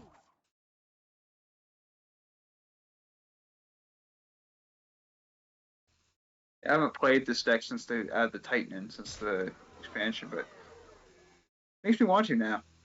Yeah, it's pretty cool.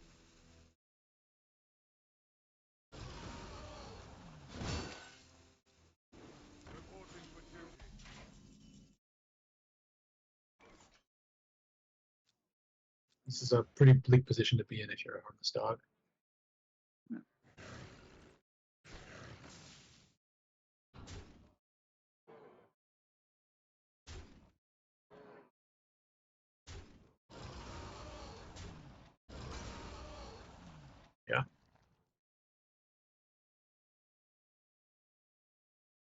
you fall down to 12.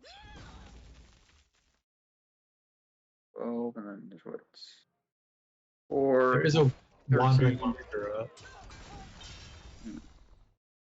Just hope that you get something that can stop the attack coming in. Yeah.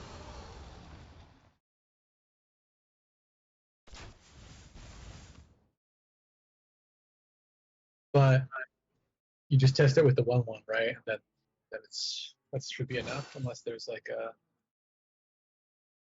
freezing you send the trap one- and explosive trap. Yeah, you send the 1/1 in first because it'll trigger wandering monster and explosive and freezing if it was there.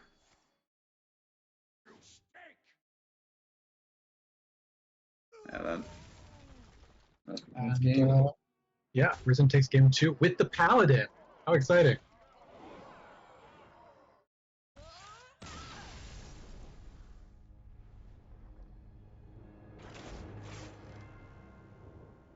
So that leaves the Rogue there for Risen. The Hunter and the Rogue are still there for Dog. Now, if you're a Dog, do you switch from the Hunter to the Rogue, having just had 2 rough matches with the Hunter? Just going on the mirror match, or do you try and beat the Rogue with the Hunter? I think I like the Rogue better because mirror matches are kind of a coin flip. It's who draws the better portion of the card there, or better portion of the deck. I personally try to stay away from if I can. But I think with the Rogue, I think if you can get out ahead quickly, I think you're in a better spot. You can start making a big minion, or make sure. Biggest thing you need to make sure of as a Rogue is you have a small minion to test for any freezing traps or anything that can, make sure you're in a spot where your one large minion doesn't get taken care of from the Hunter. Absolutely, and we see Trinket Tracker there for Harmless Dog on the 1. They're on the coin, unfortunately, which is sort of the opposite position you want to be in this matchup. Yeah. Looking at Risen's hand, quick clocker to open up, but nothing really behind it. They can prep into the pit stop to maybe try and get a buff on whatever comes out of it. Oh, really good. Oh, there you go, yeah.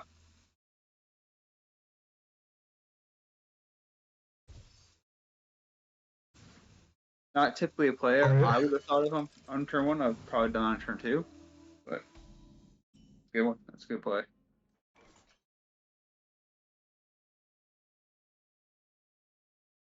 Yeah, now it's going to be a 3/7 on, or a 5/7 on 3.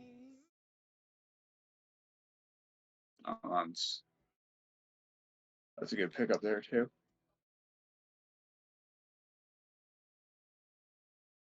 You can play click clocker into the oscillator, and then if you do pick up another one, maybe not. You just play the oscillator and pass.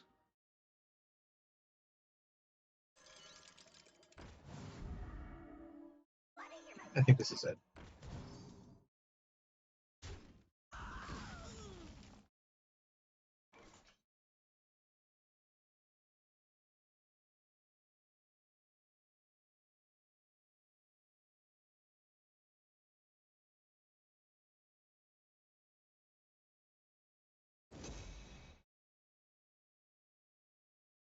Going to set up to try and find some helpful secrets.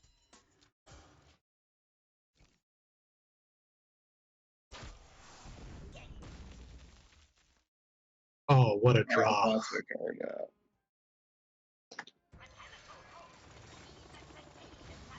I was just about to say that if you're Risen, this is a great thing for you to have, but then you're playing off the top of your deck, so just to find gear shift is incredible.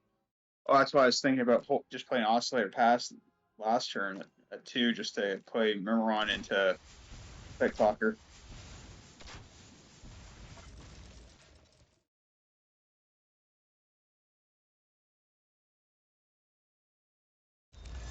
Yeah, that was a Is payout. able to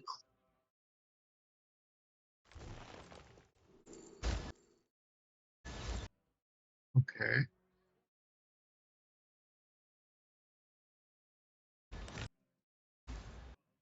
I think it's probably explosive trap here.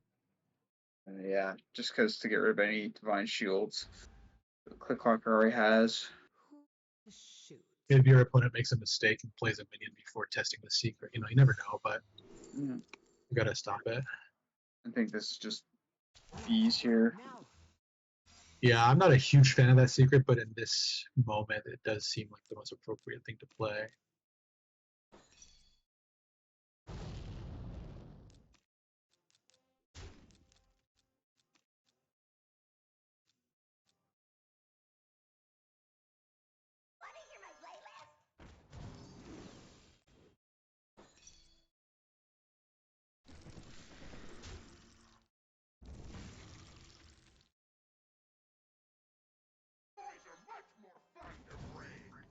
And Memron here is just getting tons of value. Oh, and then the divine shield to protect it.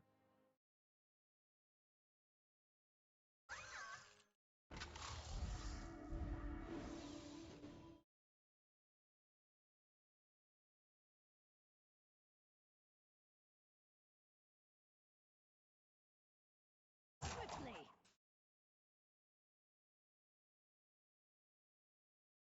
Enough mana left to hero power. It's gonna use this rated bone spike instead.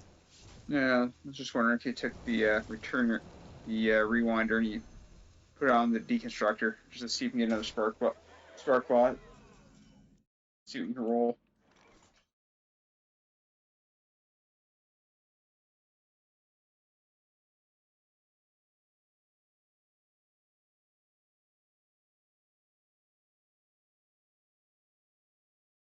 I think Risen actually played that well because there was the Eversong portal, then the bees would have traded in and taken out Memoron.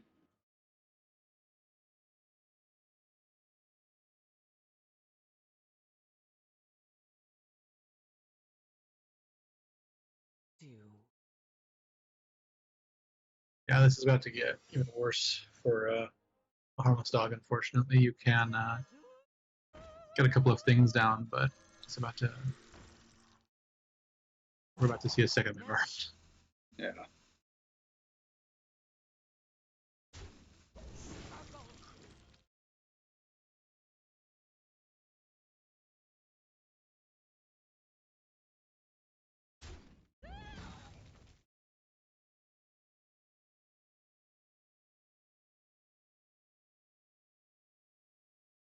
Yeah. I think that's just that's the play, is just make a second one, and you trade in the Click Clocker to keep the. I think you trade in the Click Clocker to keep the Divine Shield on the second one though. I agree. I think it helps with something like star power a little bit, but they decided to just keep as many things on the board as possible. That might be it. Oh yeah. Spell damage, and let's come up. Looks like it's a rough spot for a harmless dog here. Yeah, I don't see an out. You can take out the 6/5 that drops it to 8, and then yeah, there's the well played from a harmless dog.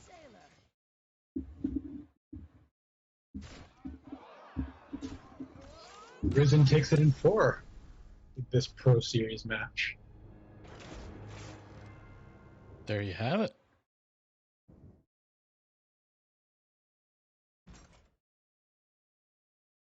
See if we can get Risen in here for a quick interview if he's got time. He's an old man like me and needs his beauty sleep, he said. So.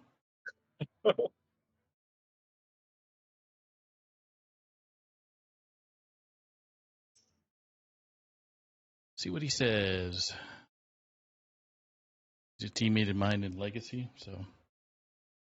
Oh, nice. Better not say no. If my mic is working, yeah, different PC setup, but should work fine. Okay, so add them all up in here. Just give me 1 sec here.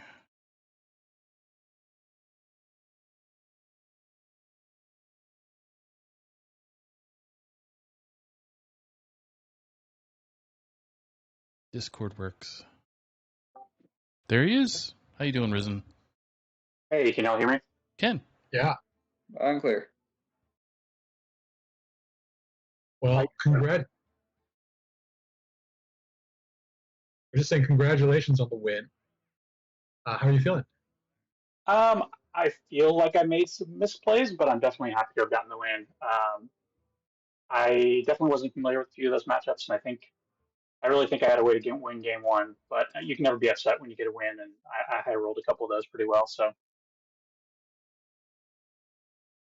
Totally. Now, I'd love to hear about what went into your thinking behind this lineup. There's a lot of really aggressive things. You have the Totem Shaman, you have the Paladin, two decks you don't really see very often in this meta game. What was your thinking behind bringing this lineup? And it was so exciting to see those two decks today.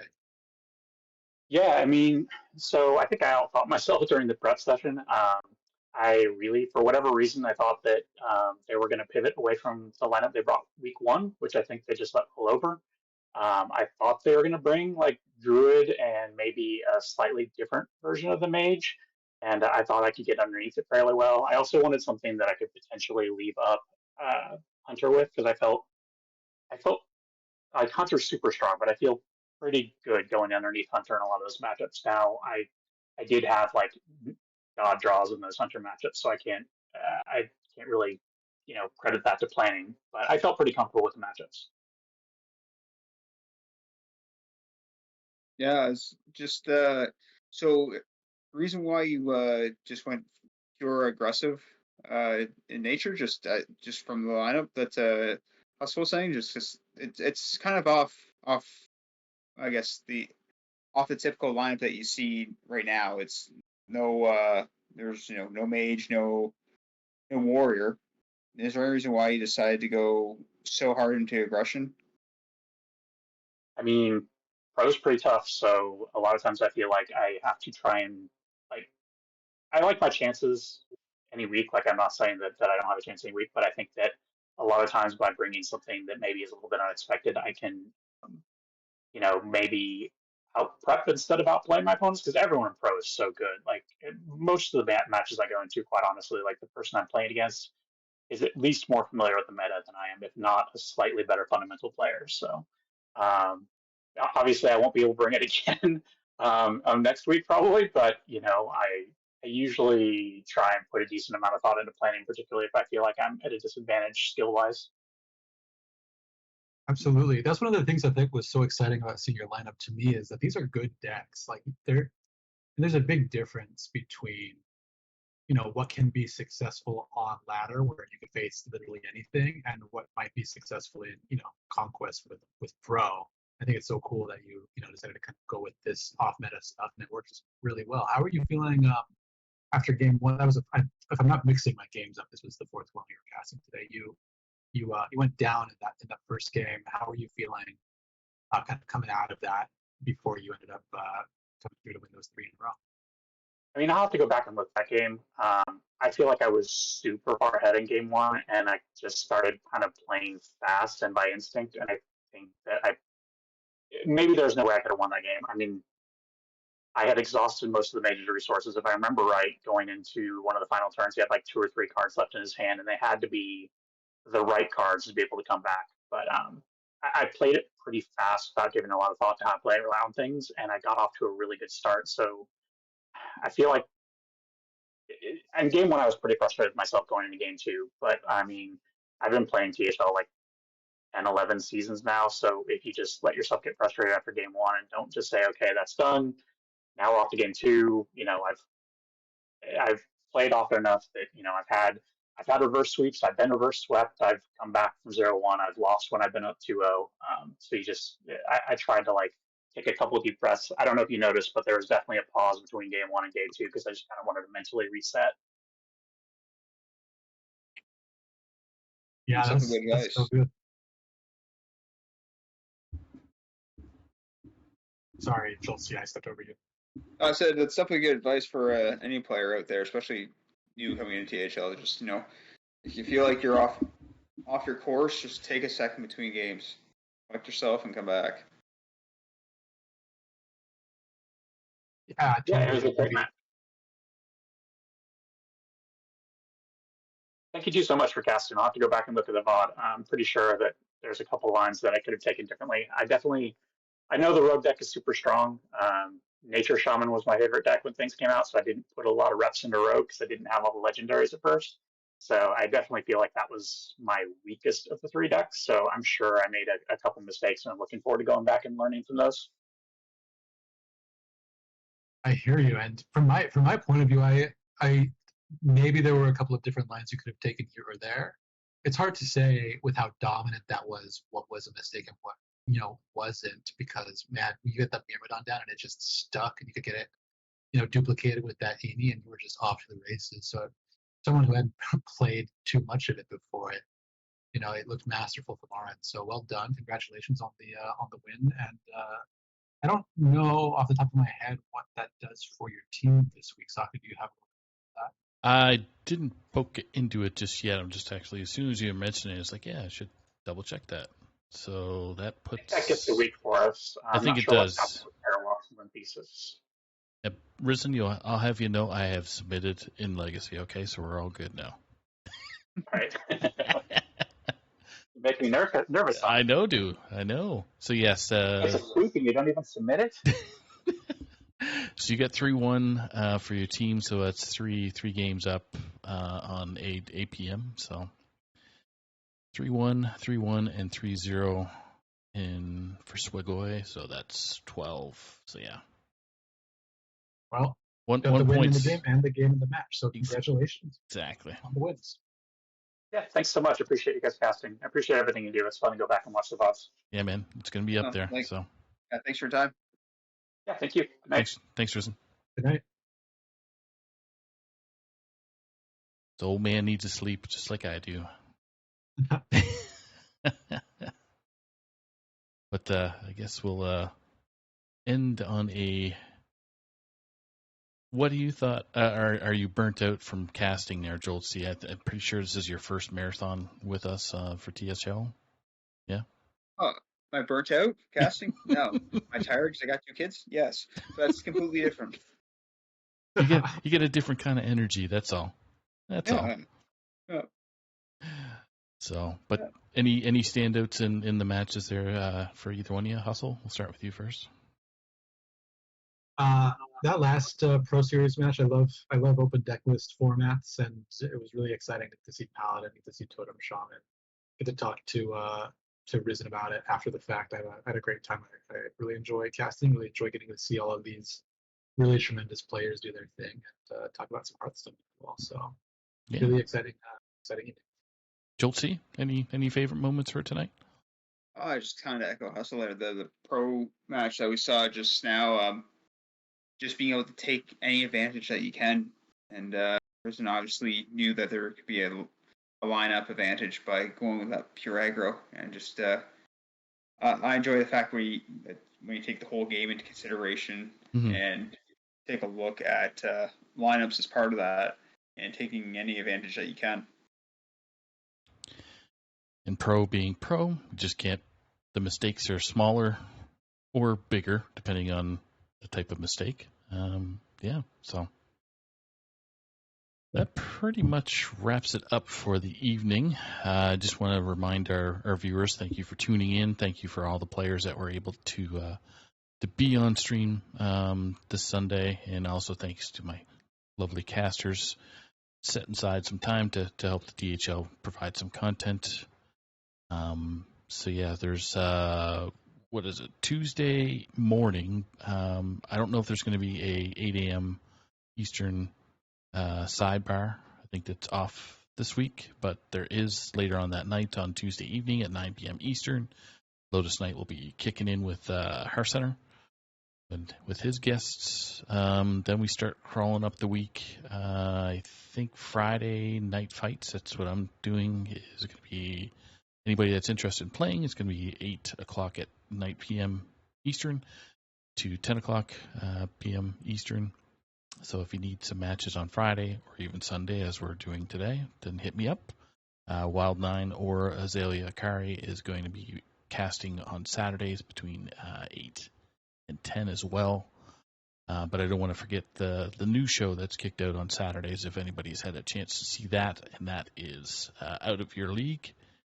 It's a little bit of a different spin-off. It's not really Hearthstone related, but it's using the THL players within the Discord. Just it's kind of like a community building show, I think, is the idea. It's really cool. It's just some surveys and some quiz show stuff. So it's pretty cool. So that's usually on Saturdays at 10 o'clock in the morning, because Bone Masher runs the show, so he's in Australia, so it turns into a morning show, which is good. But I've actually got to go and watch it, because I think I might be going on with Righteous Jammies in a couple of weeks, so Yeah. I've got to see what it's all about. It's on YouTube too, so there is a THL Hearth League YouTube. So if you don't see it on Twitter, because sometimes they delete the VODs after a week or two, they'll be certainly on YouTube to view. So. Whoa, you mean X, Saku. It's X now. Get it right. X. YouTube is now X? Oh, you said Twitter. Did you mean Twitch? I'm sorry. Twitch? Did I say Twitter? Yeah, I meant Twitch. Sorry, my bad. I heard Twitter. Maybe it was on me. Sorry about that. It's okay. Anyway, so I want to thank, again, my casters for helping out tonight. Appreciate you both. And we will see you on Tuesday. Thanks, everybody. Thank you. Good night. Night.